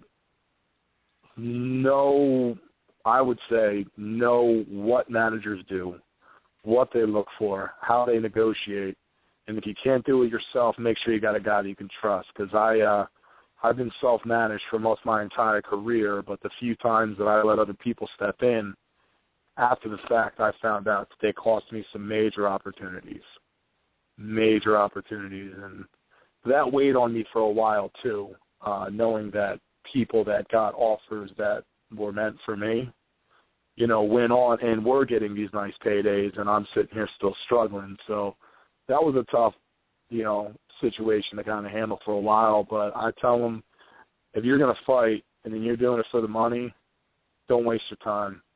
Because if you don't actually love what you're doing and you're not living it and making it a lifestyle, you're not going to last long anyway.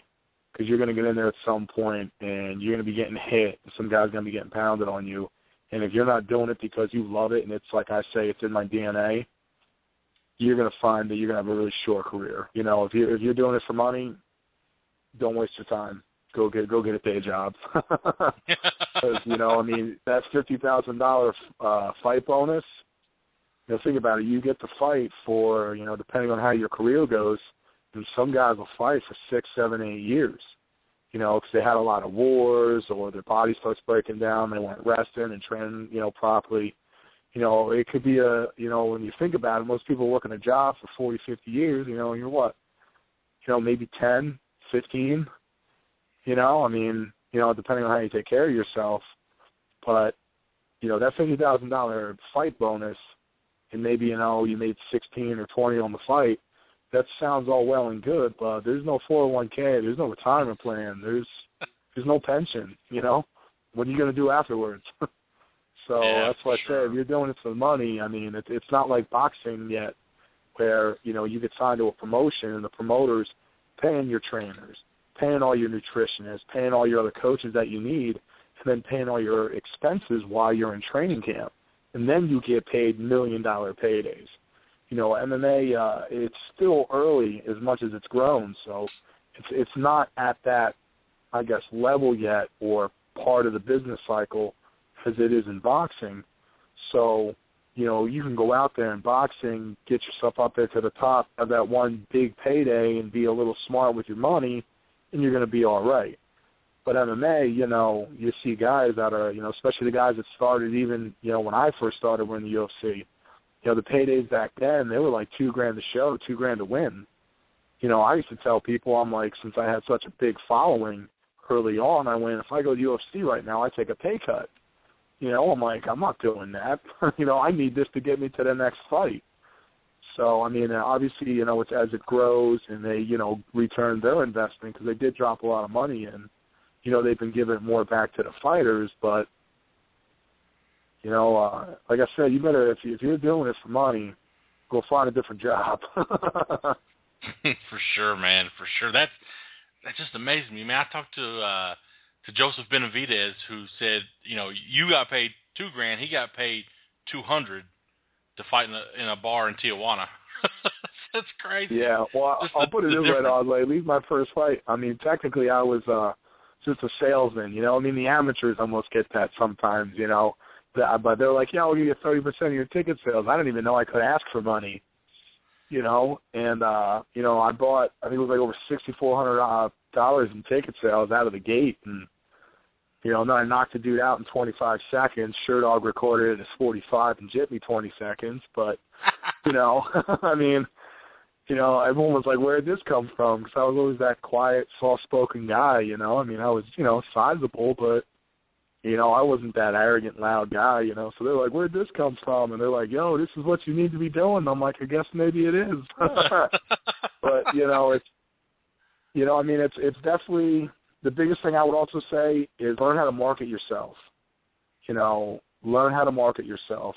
A lot of guys, I see other fighters on my page and stuff, and, you know, they'll have a bad day or they'll be out drinking or something, and they'll just start posting random, you know, stupid or, you know, cursing or this or that on their social networking and stuff. And I'm like, when you're doing stuff like that and you want to get further on in your career and you're approaching different, you know, major companies for sponsorships, you know, they're not always going to want to put up with that.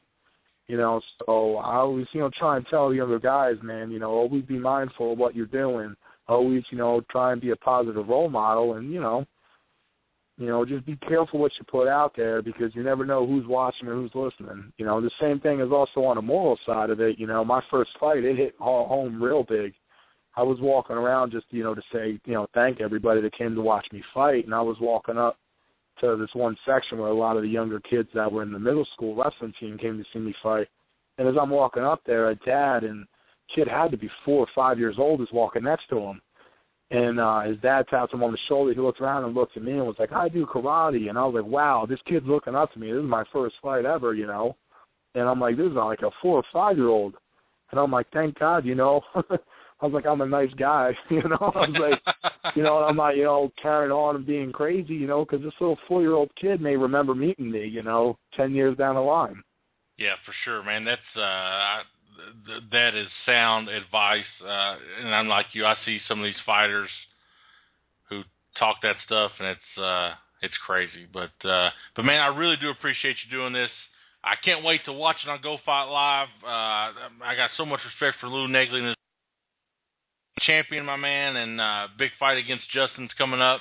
Before I let you go, though, any shout-outs, thank yous, anything you want to throw out there? Yeah, you know, I already gave the trainers a shout-out. I want to thank my sponsors. Give me a sec. Got a couple.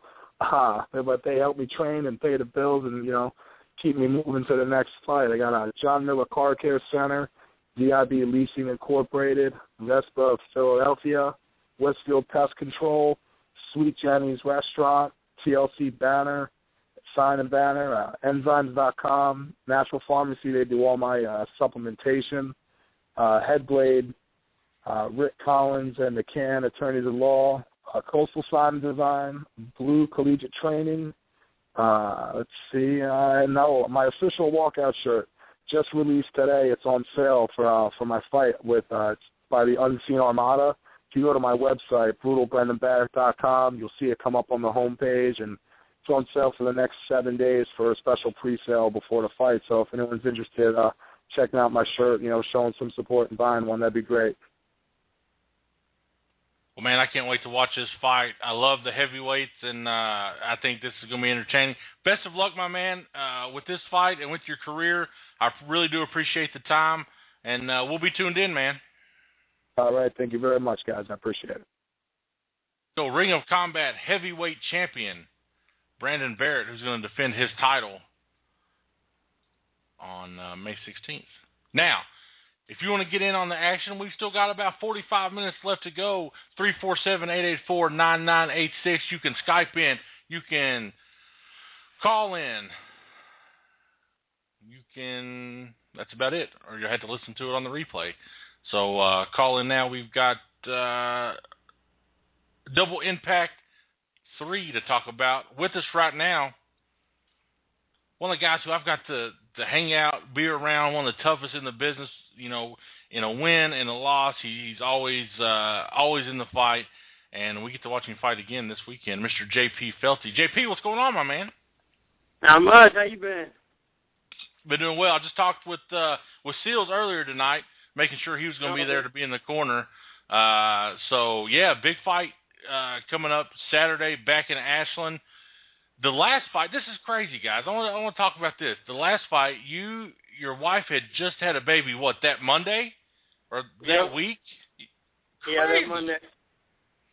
Yeah.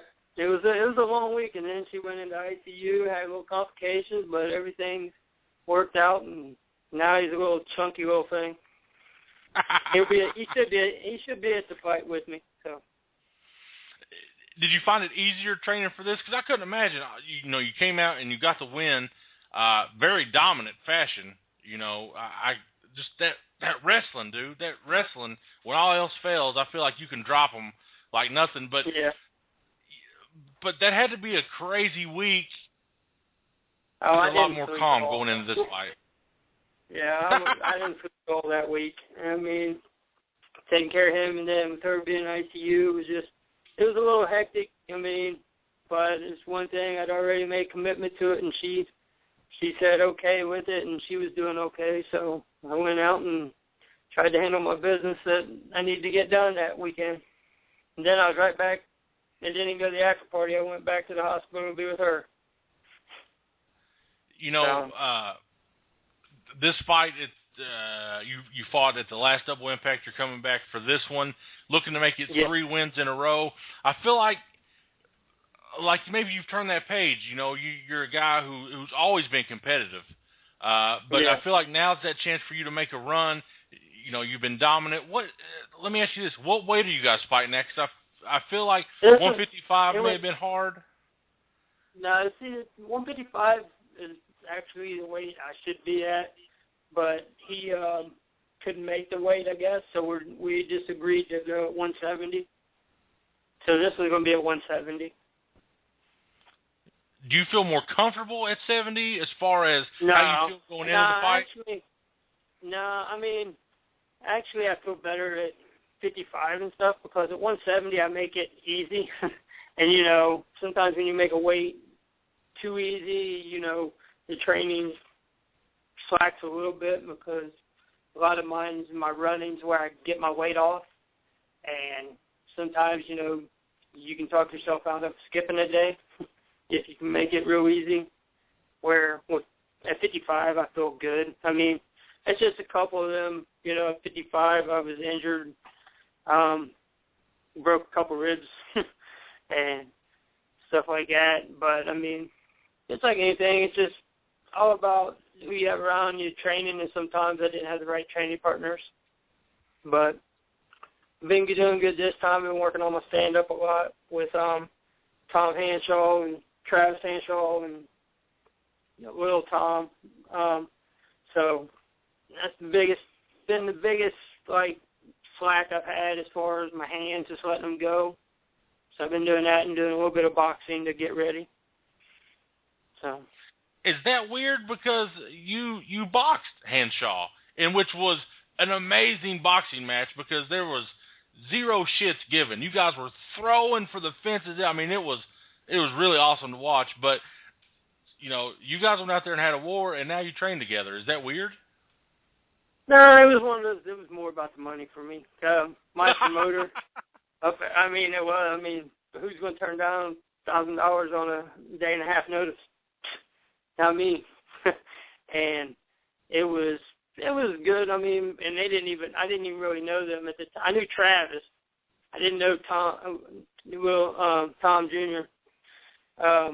At all, and I didn't know his dad. So it was like I trained with Trav just like a couple times. Actually, 2 weeks before that, getting ready for my MMA fight, and the MMA show got canceled. So Troy called me and asked me if I wanted to take a boxing on short notice. I was like, all right. And it just happened to be down here in Ashland. So would you ever do that again? Pretty good. Oh, I did actually box again. I boxed at the Arnold Classic.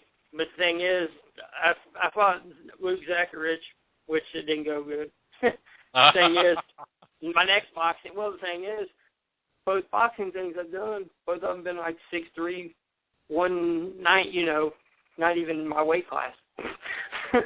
So, I mean, if I do it again, it'll be, you know, more of a box at like 160, 170, you know, something closer to my weight instead of my walking around weight. And plus, I hadn't been trained. Huh?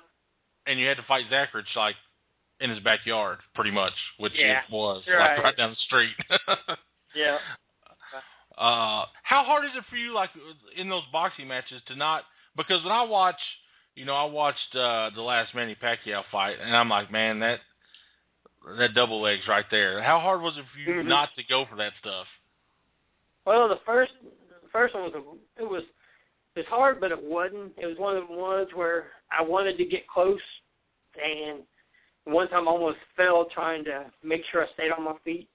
Almost tackled him. But, I mean, it's like anything. It's just, I knew, you know, on a day and a half notice, it's hard to change you mentally when you're getting ready for an MMA fight. But it's like anything. I just took it as what it was. You know, it's boxing. Use my hands and try not to even think about it. Taking, oh, I've seen them. That's probably why I got hit a few more times than I probably should have. I feel like, and I think you've been to all of them. I know I've seen you to all of them. This double impact concept, you know, as a guy coming from the wrestling world and the MMA world, and now you've got the boxing and the MMA. Like, it's hard for me to describe it to people because it's pretty damn awesome to have the cage on one side and the boxing ring right on the other, and the fans get to experience both. But it's pretty crazy, isn't it? Yeah, leave it to Kentucky. Because, like I said, I mean, that's one of the things that I would have never, you know, thought would happen, or the commission let it happen to a point. But I like it because, especially if you have good competitive fights, which we usually have a bunch of good competitive fights on the boxing side and MMA side. I mean, you got one of Kentucky's best on the boxing side every show with Travis Rattlesnake Hanshaw, and also his brother, you know, starting to step his game back up and doing everything right. And then on the MMA side, you know, we had a couple of shows. We've had Seals there. We've had he's fought on it. So, I mean, we have good MMA guys, too. So you're looking at, if you like boxing and you're kind of like MMA, you're going to get the best of both worlds. And if you like MMA and you kind of want to see some boxing, you're still going to see good fights both ways, 9 times out of 10 on them. So, I mean, it's a good thing they got going. I mean, and the thing is, you know, once people start hearing about it, you might start seeing it more everywhere else. Absolutely, because I feel like, just like you said, you kind of get two crowds. You kind of get the boxing fans who may or may not be interested in MMA, then you get the MMA fans, but they've packed the house for every show they've done, and I'm sure this will be no different. This will be your second fight this year. You know, not looking past what's going to happen Saturday, but at 35 years old, where do you see this year going for you? I want to leave because they're supposed to have another show in August. I might try to fight before then, or just wait till then, and because if everything goes good this weekend, they might try to bring in a good marquee name for me to fight in August for the show. That way, you know, it'd be like a stepping stone as far as, not like a stepping stone as far as the person, but as far as whether it's going to take off or what, and try to possibly get that one in, another one in, and see what's going on around March next year up in Columbus with Troy and them. Because he runs the Arnold Classic, and depends on who's in town that weekend, see what's going on. Like whenever I fought on the Strike Force card. Absolutely. I know you're training with, you talked about training with the Henshaws, and we talked with Mike, who said that you were helping him get ready for his camp. How much of that did he get to help you get ready for your fight? Oh, anytime you work with Michael Seals, it's like being on another planet with him. Because, I mean, he's got a real good stand-up, especially whenever he just lets everything go, and his ground game. I mean, he's a white belt in jiu-jitsu. I mean, you can't ask for a better partner, and he's basically around the same weight. I mean, the weight class up, but I mean, it's still a good training weight class. But yeah, you can't go wrong training with Seals. I mean, he helps me with my diet and everything. I mean, he's smart, and once he gets it going, he's going to take off and go wherever he wants, whichever show he wants. And I honestly, at the rate he's going, I think within, early next year at the latest, he should be somewhere, UFC, World Series of Fighting, any of them, it'd be on him, Bellator, all of them. He can pretty much pick his place, I think. Like with him, his record's deceiving. And we talked about this. The fight with Ryan Shank, I felt could have probably went either way. He got caught in his pro debut. But I feel like the same thing applies to you. Your record's kind of deceiving, too. You had those fights with Augusta Tyndall that were both controversial. You know, you could very well be sitting with a very different record if things went different. Like, yeah, instead of being 5-5, I could be about 7-3, even less. I got one fight in Columbus. I fought with 2 broke ribs. Didn't even know I had them going in. That's crazy. But, like, how do you not know? Well, we knew something was wrong, because then I got him from Seals. He kicked me. Training the week up. But it was one of them ones whenever everything just felt, you know, how you have like a mist, you just feel like you're breathing. It felt more like a chest cold. And I was doing everything, and nothing was bothering me as far as, because we didn't do it after that day whenever he kicked me. It was, we quit sparring and everything because I fought 2 times in a week. That's when I fought Sims, and then I fought the following weekend up in Columbus.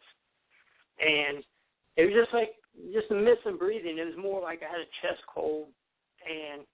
But towards the end of the first round of that fight, it was just like I got caught with a short knee, and I couldn't breathe for the next 2 rounds. So I made it through the whole fight and lost the decision, but it was like basically I dominated the first round until about 10 seconds left and couldn't do nothing else after that. But, I mean, I give it to that guy. I mean, he did what it took to win. I mean, he kept coming for the next 2 rounds. He could have took all, you know, because I was throwing him everywhere in the first round. But it is what it is. You learn. Speaking of learning, you got your start under Jimmy Mack so long ago. You know, it feels like it was ages ago. What's the biggest difference in J.P. Felty 2009 and J.P. Felty, you know, May of 2014?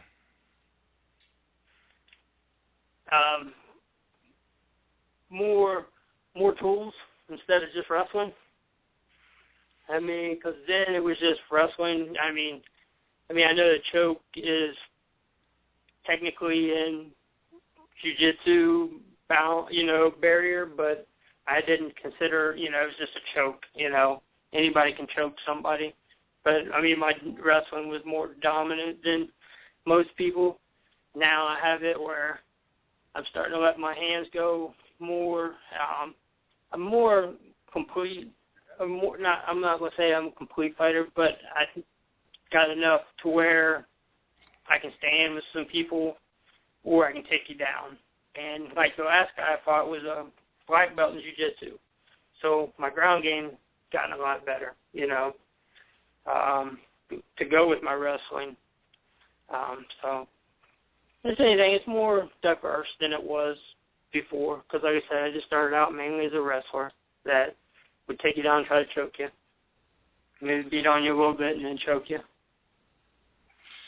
You know, you're one of the most experienced guys out there, but the guy you're fighting, you're still fighting Frank Young, right? Yep. He comes from Pat Milcher's camp. He's been fighting since like 2003, you know. So I feel like, and he's only 29 years old, which is crazy. But like, what? And you fought him once before. So how do you think this fight will be much different than the first time you guys fought? Personally, no. I mean, I'm gonna try to possibly keep it on the feet a little more. You know, last time he caught me on a fake shot with a short knee. And then I took him down and choked him out in like 44 seconds. On the ground, I feel that I'm way more, you know, advanced in him as far as ground. Not saying, you know, anybody can lose. So, I mean, but I think overall it's probably perceived that he has a better stand-up. But, I mean, my stand-up, I feel, has gotten a lot better since I fought him in Iowa. But, like I said, I mean, he's a game fighter, so, I mean, anything can happen, but I'm going to be like I usually do. I'm going to keep pressure on him and try to let my hands go to set up my takedowns instead of just, because, like I said, after he short-kneed me, I just bum rushed him with a double leg and then ended up choking him out. The but I JP guarantee Chelsea he's Bull probably Rush. worked on. Yeah, I'm guaranteed he's worked on it. So. Well, man, I'm excited. It's this Saturday. Who cares about the Kentucky Derby? Join JP I hear Felty. that. Michael Seals will be there. Brian Knipp will be there. You got the Rattlesnake, and some people like it, some people hate it. But that ring announcer and that fake rattle he does, it gets me tickled. Yeah. Do you laugh when you hear that? Because it just cracks me up. Oh, yeah. And, I mean, it's just crazy how he got the nickname. Because he was like 4 whenever he got bit by a rattlesnake. Nuts. So that's got the nickname.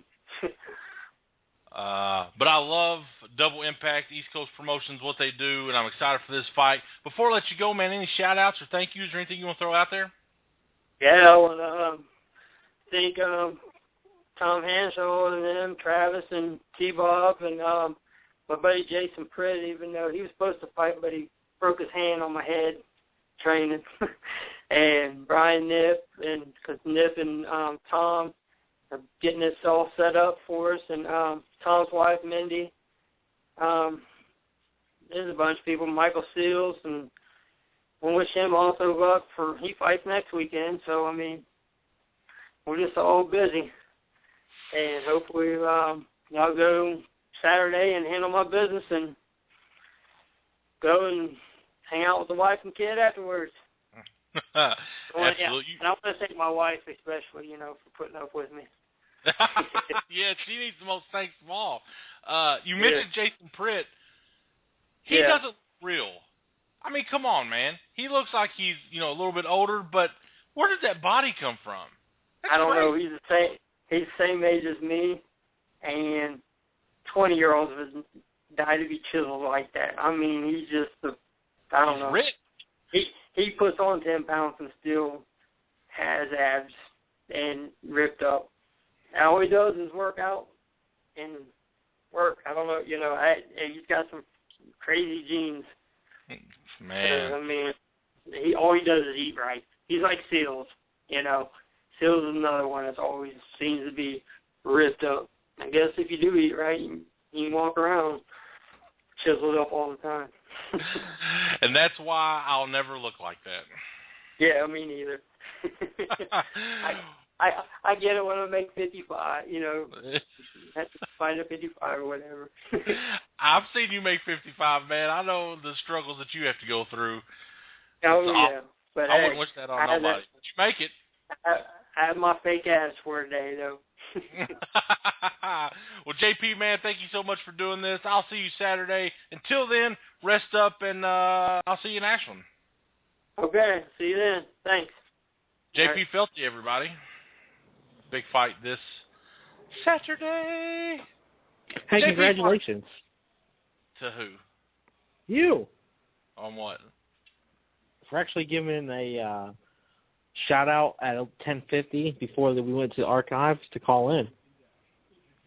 You remember? Gina Begley wants to talk. She just hit the 1 button. Well, so I don't care. Well, until she hits the 2 button, it doesn't matter. I don't think the 2 button does anything. Let's see what Gina wants. doesn't. Gina, what's up, girl? Nothing much. What are you doing? I don't think she's going to talk to us. I don't think she hit the 1 button. Hello? It says Hello? that she did, Gina. Yeah. Did you hit the button to talk? No. See? Told you. Well, look at the switchboard, dumbass. I'm looking at it, dumbass. I see the thing. Maybe it was Garrett pushing it for her.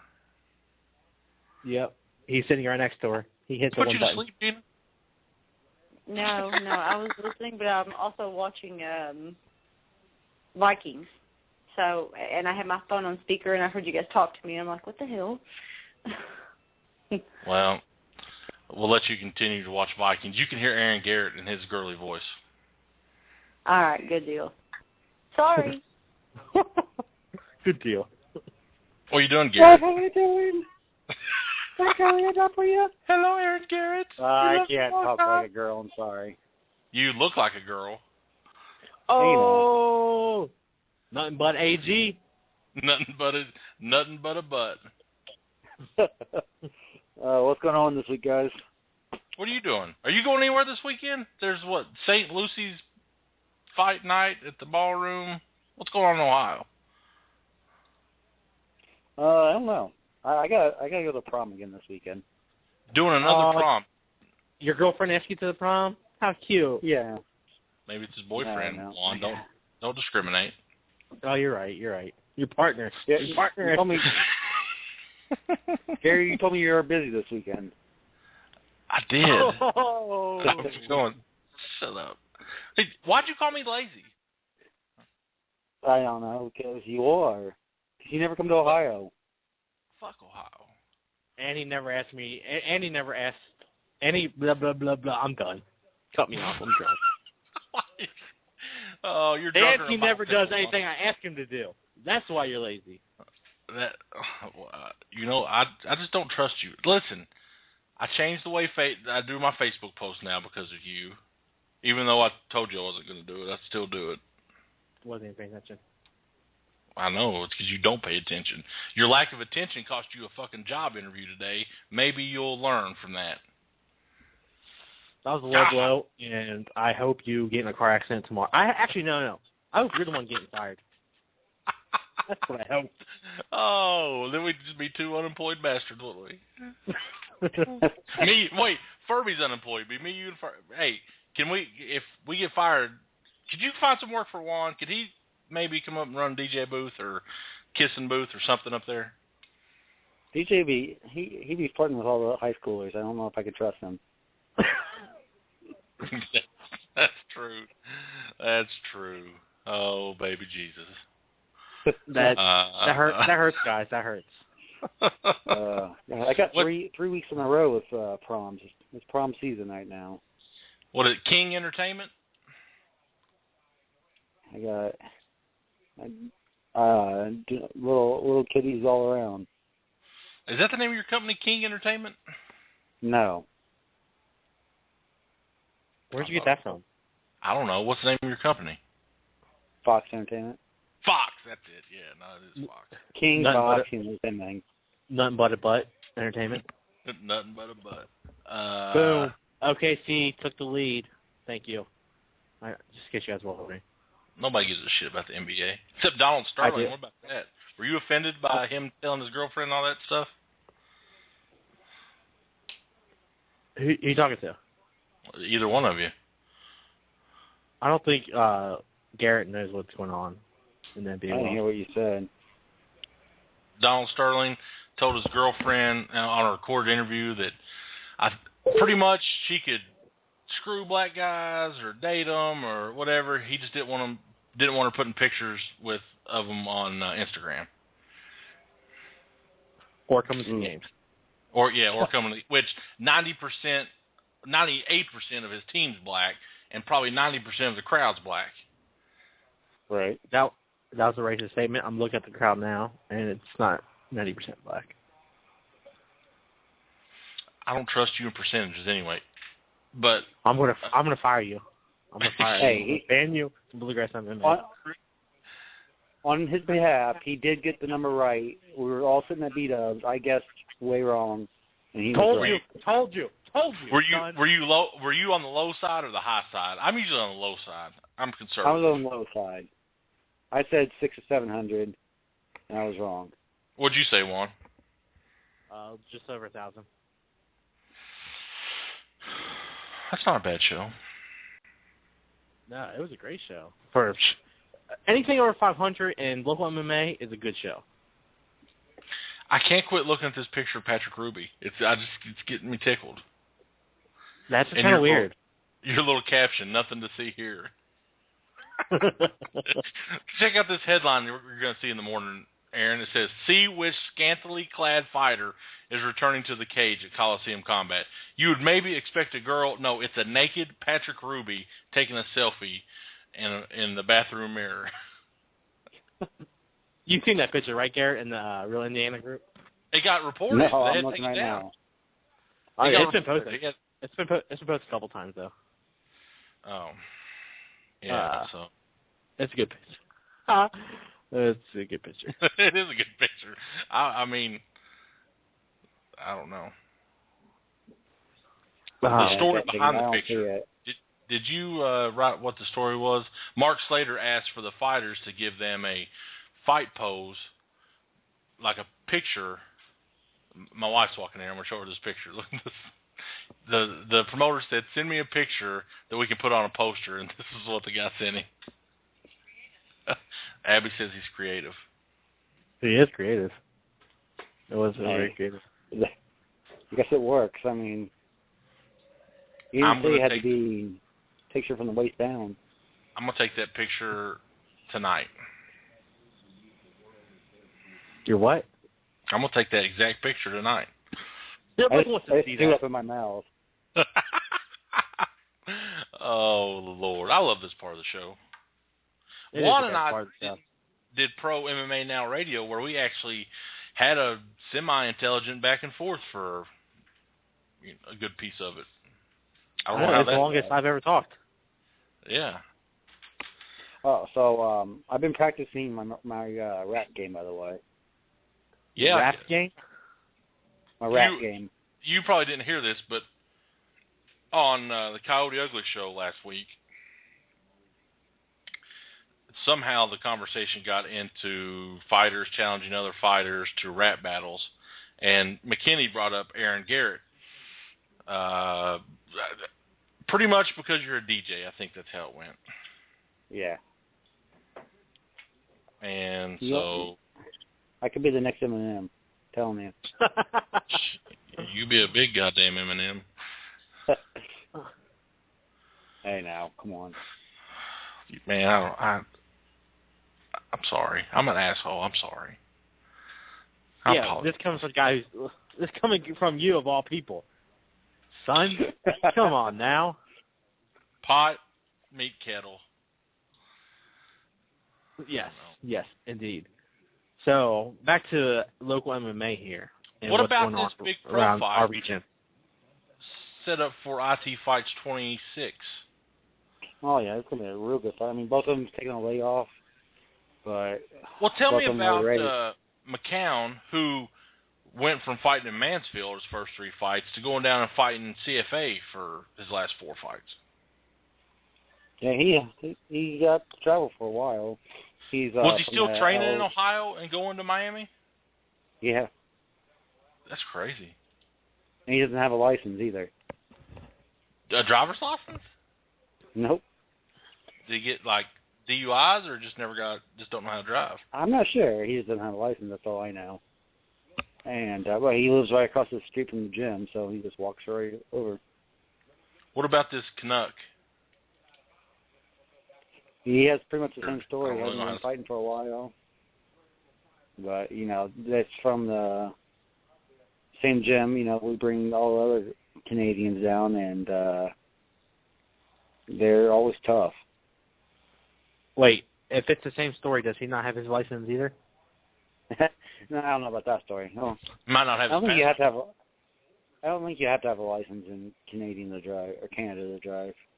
I call bullshit on that. I'm calling bullshit. So let me ask you this: when you bring fighters from Canada, do they have to have a passport, or can they just get like a work visa, or do they have to have both? They have to have passport. I think. I don't know. I don't think you have to have a passport to come into the United States. I don't know how that goes. Yeah, you do. Or if you're, in Juan's case, a green card. He were funny, guys. That was a good voice. You need to do that more. Yeah. That was wrong. Damn, he's a dickhead. That's true. That's true, man. Listen, I don't know how I had any friends or a wife or... I don't know how I ever got laid. I don't either, because I didn't know they were allowed interactions at the retard schools. Why are you going to say that word? Why are you going to use the R word? Mentally handicapped. I know, I shouldn't have used it. Pissing people off left and right. The agony, the irony. Can I go back 15 seconds? Socially unacceptable. I can't fucking talk today.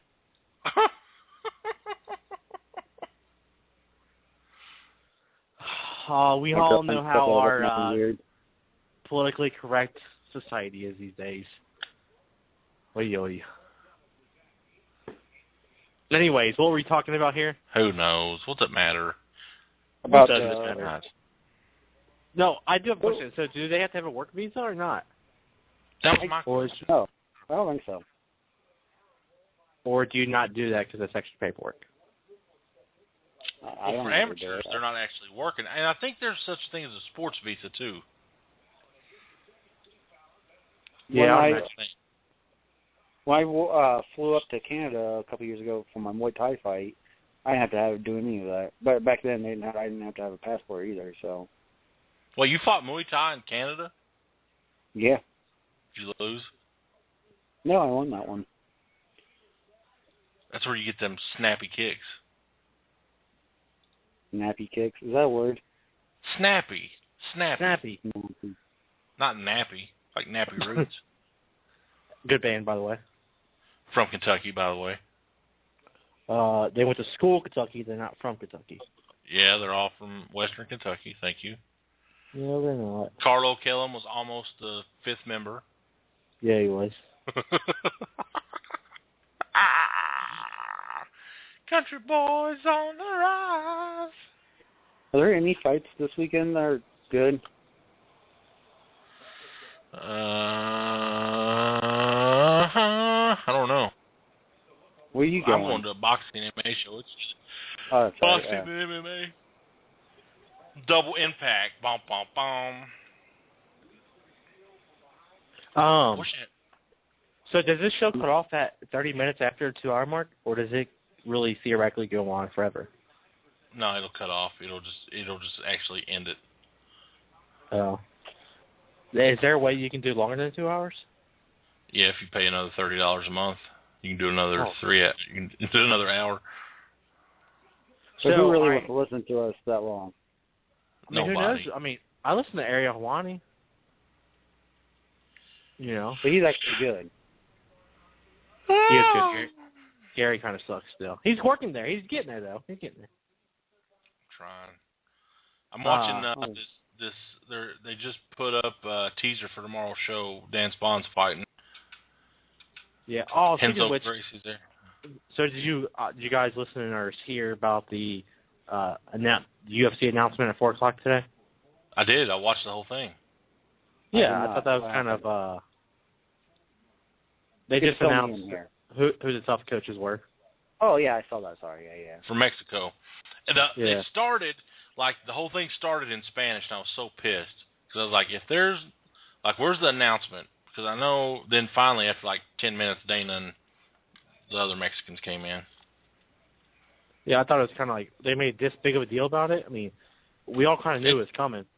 But that's the thing. It's a big deal for them. It's not a big deal for us. It's a big deal for the Mexicans. And I feel weird because I usually throw Mexican around as a derogatory term, but these are actually real Mexicans. Right. Well, you shouldn't throw it around, period, as a derogatory term. Ever. Unless you're talking about Juan. Juan's a Taco Bell Mexican. Oh, come on. Chipotle at the very least. Let's just be real here. I feel like Chipotle is probably more Argentine or Brazilian. Just quit talking while you're ahead. Plain old Mexican. Before you dig yourself any deeper, I do want to let you know. Guess what I did? Oh, before we get to MMA. Okay. Guess what I did for 30 minutes last night, Gary? Masturbated. Not have sex because you don't last that long. You walked right into that. What'd you do? Did you play video games? Get your guys' minds out of the gutter. I'd appreciate that. I watched a YouTube video of a guy playing a video game last night. What game? SimCity. That's something that I want to get, so I'm probably going to buy tomorrow or something. So. Yeah, don't worry about the $100 you owe me. Just go ahead and buy video games. I'm actually taking the $100 that I do owe you. I'm going to buy a game with it. I do want you to look before you go to bed tonight. Look up The Wolf Among Us. I think I'm actually going to get that. The Wolf, is that a game? It's like it's from Telltale Games, who they did like The Walking Dead, but it's you remember those books where it's like you get to the chapter and it's like you pick what the character does and then it goes, it can change and have multiple endings. I remember the Goosebumps books that you could do that too. It's like that. You pick what the character does, how he does it, things like that, and then it changes the whole complexity of the story. It's a storytelling game. It only takes like 2 hours to go through. But you kind of choose everything, and it's The Wolf Among Us, and it's based on like fables. They're all fables. Snow White, the main character, his name is Big Bad Wolf. Yeah, but most RPG games are like that to begin with. So how's this any different? Because there's no combat or anything like that. It's just you're dictating the story. Like RPG games, you've got so much other stuff to do. This is more of a just interactive storytelling game. Is it free? $20, but you get a new season every month or something. Like you get a new story every month. How much SimCity? I'm not going to pay. I'm not going to pay $20 to read. Essentially. You know why, Aaron? Because he's illiterate. Can't read. That's too funny tonight. Can we go for a third one before we get off? You sound like Professor Frank from The Simpsons. Yeah, that's what I was going to say, too. I couldn't think of his name, but I was going to say the Simpson character. Yeah. Wow. Right, back to my, I'm about burnt out on MMA. I'm going to switch occupations. No. Hey, dude, I thought that was kind of cool. So this guy I was watching for 30 minutes, he had like 100,000 subscribers, and like all of his videos were an hour long, and they all had thousands of views. I was thinking, damn, he's probably making good money doing this. Oh, dude, are you on your? Go to YouTube, type in PewDiePie, PewDiePie. Then I want you to tell our audience how many subscribers he has and how many total views he has. Oh, can I do that right now? You make me do work. Just look at it. You're talking about a guy with 100,000 subscribers. I'm talking about a guy with 2.6 million subscribers, the number one channel on YouTube. It's all video games. That's where I watch The Wolf Among Us. PewDiePie. See, this is why, Juan, you don't have a girlfriend. You play video games, Aaron, at all? I feel like you would. I play sports games. Okay, first off, out of the three of us, yes, you two do have a wife and a girlfriend, but who among us can do anything he wants, go anywhere he wants, anytime he wants? This guy. So back up off of it. But you were under house arrest for a while for that one incident at school, right? For me? Yeah. I don't know what to talk about. Anyways, 26.3 million. Come on now. People are going to believe you. Why even say that?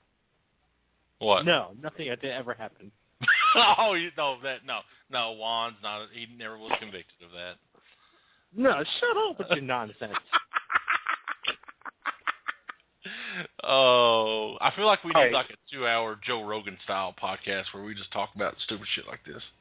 Anyway, all right, he's at 26.3 million subscribers and 4.2 billion views. And I bet he doesn't have a girlfriend either. He has a super hot girlfriend. What the hell? Maybe I'm in the wrong business.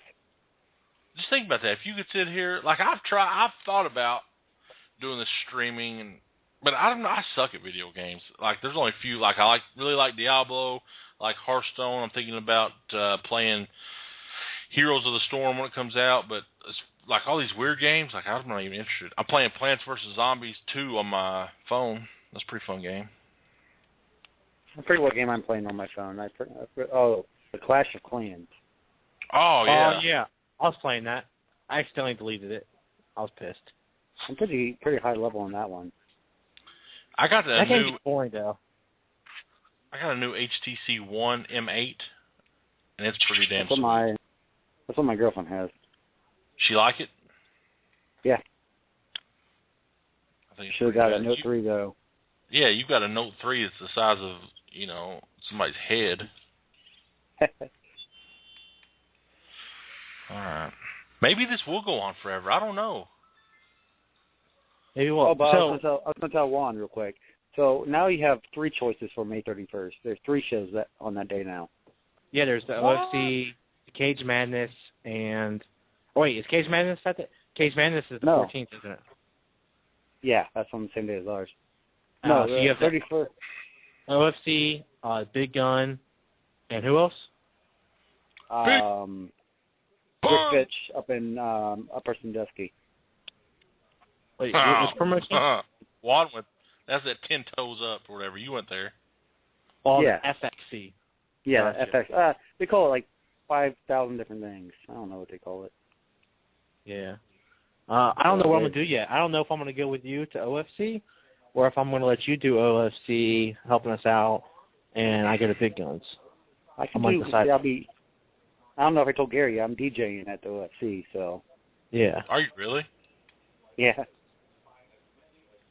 What's up with them and Brock? Reporting. Are they not paying him or what? Let's just get that out there since know. we're not really involved. I see lots of drama out there.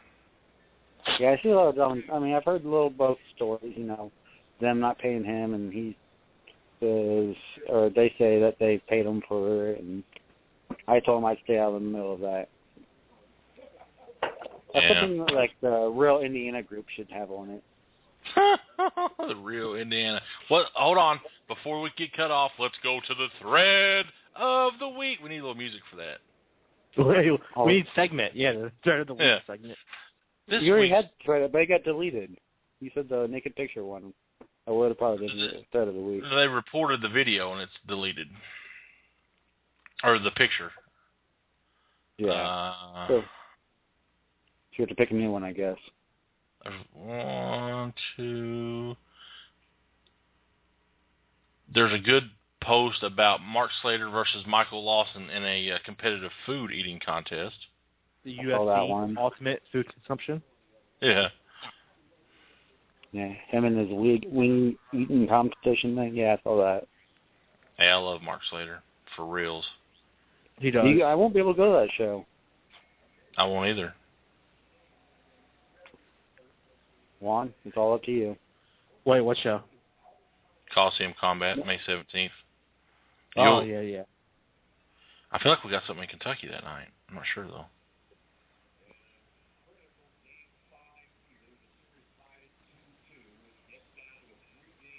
But we're still waiting on the thread of the week.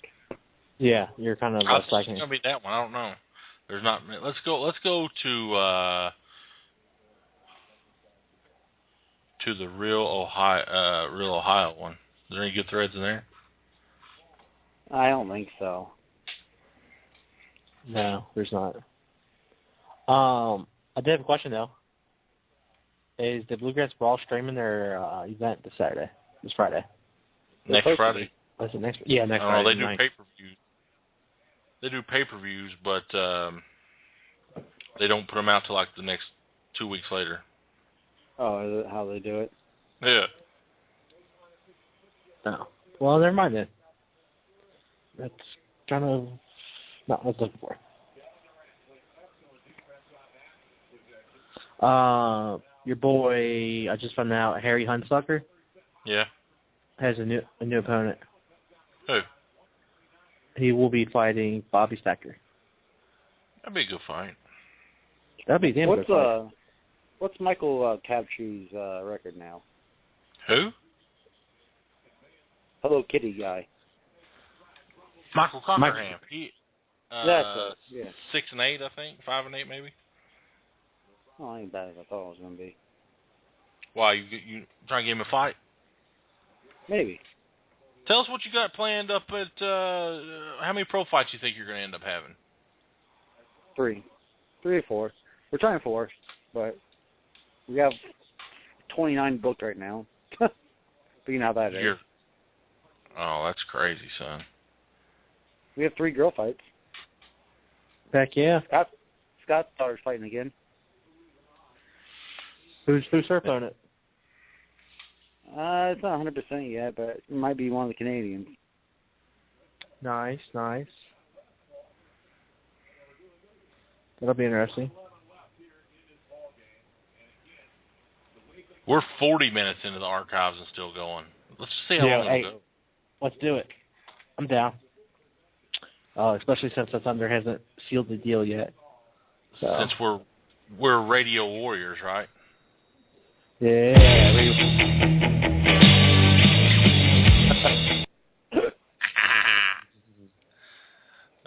Womp, womp, womp. Hey, so the guy on the Ultimate Fighter, I can't think of his name now. He was from Indiana, who lost the bunny years. Doug Sparks. Yeah, that was the one who fought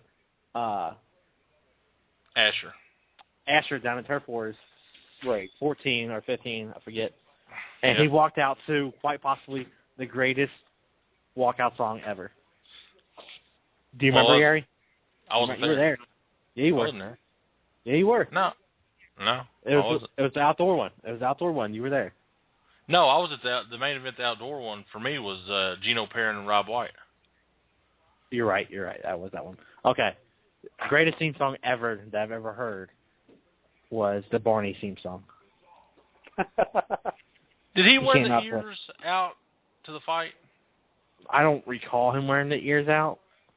I was just really amazed at his song choice. So I thought that was very interesting. I've never heard anything like that. It's unique. It's different. It's weird. And it's, as far as I know, has never been done before. So I liked it. Did you like my song choice? Or did you know I can't remember. What was it? It was a Machine Gun Kelly song. Is that rap? Wait, Machine Gun Kelly. Yeah, it's rap. MGK's from Cleveland.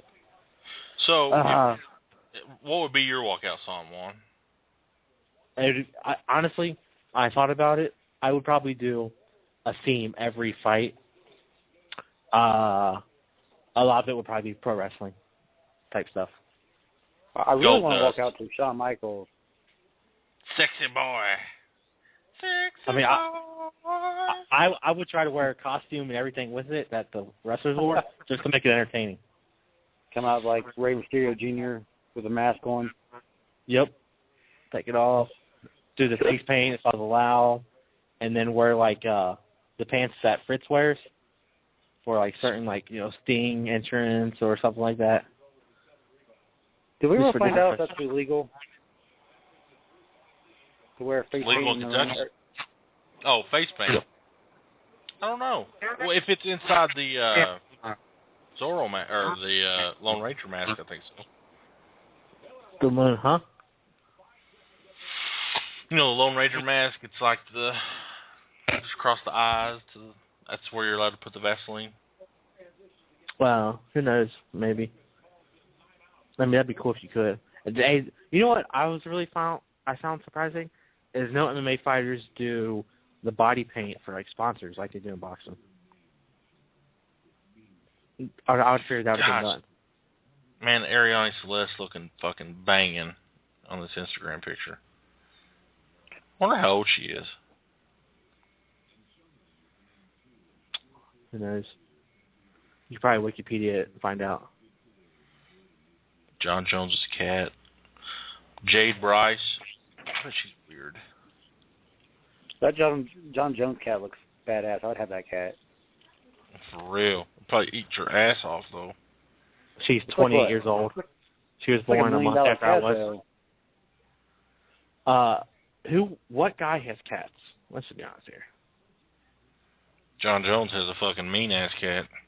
I don't care. $1 million cat. Well, if it's a tiger or a lion, no. It's a tiger. Yeah, if I can mention tiger or some shit like that. Cray.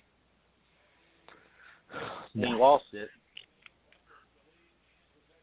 Yeah, that was crazy. Anyway, did you hear me? She's 28. God, just the right age. You nasty. They're like 50. Do what? I'm 50. Gary, you're like 50, aren't you? 34, son. With the cock of a 19-year-old. 19-month-old? 19 months old. Hung like a baby, son. Baby elephant. Oh, Lord. This is crazy. We're at 45 minutes. This is, Can you tell how many listeners are actually listening still? No, nobody can listen right now unless they've called in. Oh, I didn't know if you could tell by how many people actually called in. Yeah. Oh, yeah. Yes. I was scared for a second. Thunder just tied it with 4 seconds left. Oh, What's the score? 119 to 119? It's 90 to 90. Oh, wow. Play a little defense. Yeah. So why do you want the Thunder to win it? Because I have a bet on this game. Oh. Unemployed and gambling the shit out of everything. That's how we do it. I'm trying to be like the next Mayweather. Flying out to Vegas, placing real bets. Boo.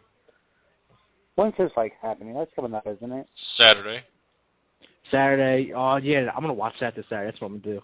You got to live blog it. You want to talk about people coming to the site, they will fucking come to that. Ha! One just dropped. You still there? Really? Yeah. Let's see if we can add him One back. drop. He dropped earlier, didn't he? Yeah. Having bad thunderstorms up there or something? No, he's got shitty internet. Let's see if we can get him back. Because I have to Skype him in from add people to this call. J Valley. Add to call. Let's see if it... I can't believe it. I didn't know. I thought it was just 30 minutes. Fuck, we're still going. Yo, you there? No, we ain't here. Who are you talking about? No! No! Oh, Thunder's losing. Oh. They have to review that. They have to review that. Technical foul. One needs a second job now. Oh, no. It did end. It did end. It did end. Overtime. Woo! Close one. Woo! What'd you say? So Juan might need a second job. Oh, I was like, oh, wait, he needs a first job first. Do your funny voice there, Juan. What do you think this is? I can just, like, on command do stuff? No. You guys, you're a bunch of degenerates is what you see the rumor going on Twitter right now? Mm-mm. Floyd Mayweather's going to buy the Clippers. Bull. Oh, that's the rumor. Let me see this. I'm popping on Twitter right now. Who uses Twitter? Nobody uses Twitter. Everybody uses Twitter, and it's really sad in our particular MMA community that it is not utilized more.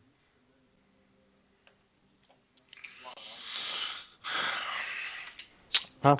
You gotta get up early and go to work, Juan?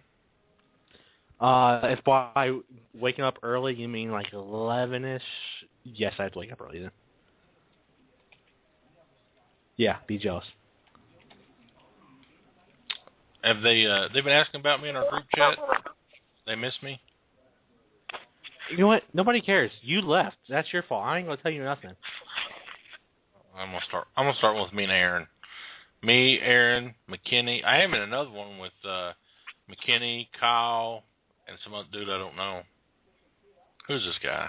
I'll tell you his name. John Cook. Oh yeah, that's the owner of Evolve MMA. Yeah, him and Kyle are doing the show tomorrow, aren't they? Yep. Yeah. All women on the show too. Imagine that.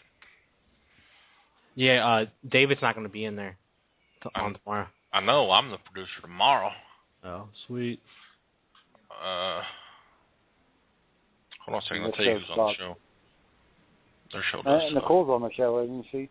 Nicole, Jessica I, Rebecca Heinzman. All of those guys. I've got the itinerary. It says 10:15 intro, call in, shit talk David, NAAFS recap. 10:15, 10:25 Rebecca Heisman, 10:25 sponsor break, 10:26 to 10:40 Nicole Castillo, 10:40, 10:55 Jessica I, 10:55 to 11. Who did Kyle punch? Call-ins, and 11 to question mark. We went. He scheduled for 90 minutes last week. We went the whole time. Nice. Look at that. They actually have a SCO itinerary. Why don't we do something like that? Bitch, we do. No, we just have a call list. Well, that's all we need. Yeah, because we're pros. Yeah. I've been doing this shit. I listened to the very first Bluegrass MMA live again last night. Why? Because I logged in under the old Blog Talk account. Uh-huh. So I could be Bluegrass MMA in the chat room for Gina's show. Uh-huh. I just got to look around, looking at our numbers and stuff. Were they bad? Not as bad as you would think they would be. Live numbers are way bad. But that's what we just need to do a podcast and upload. I was looking at that SoundCloud. Mm-hmm.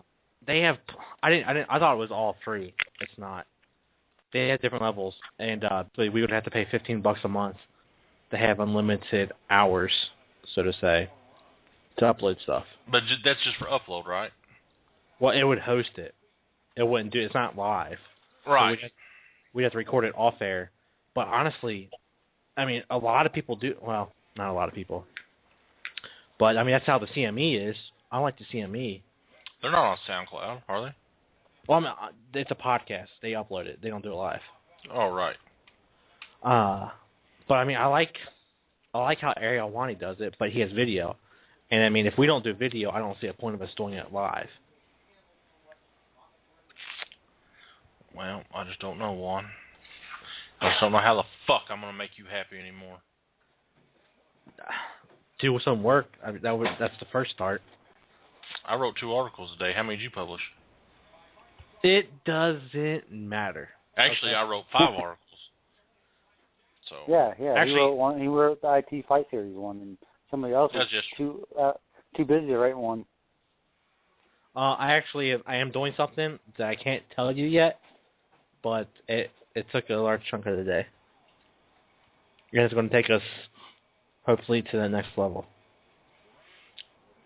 There is no next level, Juan. Get that shit out of your head. No, there is. There is next level. We can go from large, we can go from small to medium to large. Well, I'm a 3X bitch, so get ready. So can we go an hour over? I haven't even looked. Is this thing still recording? Yes, it's recording. That is interesting. That is something to tell. Well, what I can do is download the show, edit the last hour, upload that as a different podcast. Nobody wants to listen to us. You're goddamn right they do. There's a market for dumbasses out there. Trust me, there's all kinds of dumbass podcasts. You know what they need? You remember that show, Matt Brown and Loper and all them did? We need to do one like that. That one show that they did? One only? No, they did 2. They did 2. Everyone just knew about the one. Hey, how's Scott's family doing? They all right? Yeah. They're doing a memorial for him Friday. He just posted a picture on Instagram. Yeah, Floyd Mayweather says he might buy the team. Interesting. So, don't ever fucking question me again. Like, that should tell you, when I say something, it's fucking solid. It's golden. It's an informed statement. Are you done blabbering now? No. Oh, have you guys saw that cold water challenge stuff? No. You guys ain't cool then. Have you done the cold water challenge? Is that like where you jump in a cold lake or pour cold water on you? Something like that, yeah. I'm familiar. I have seen the beer chug challenge. From the Canadians. Huh? I've seen that one from the Canadians. There's a new one going around now on Facebook about doing the cold water. Like, you get challenged to jump in cold water, I guess. I don't know. I guess I'm not cool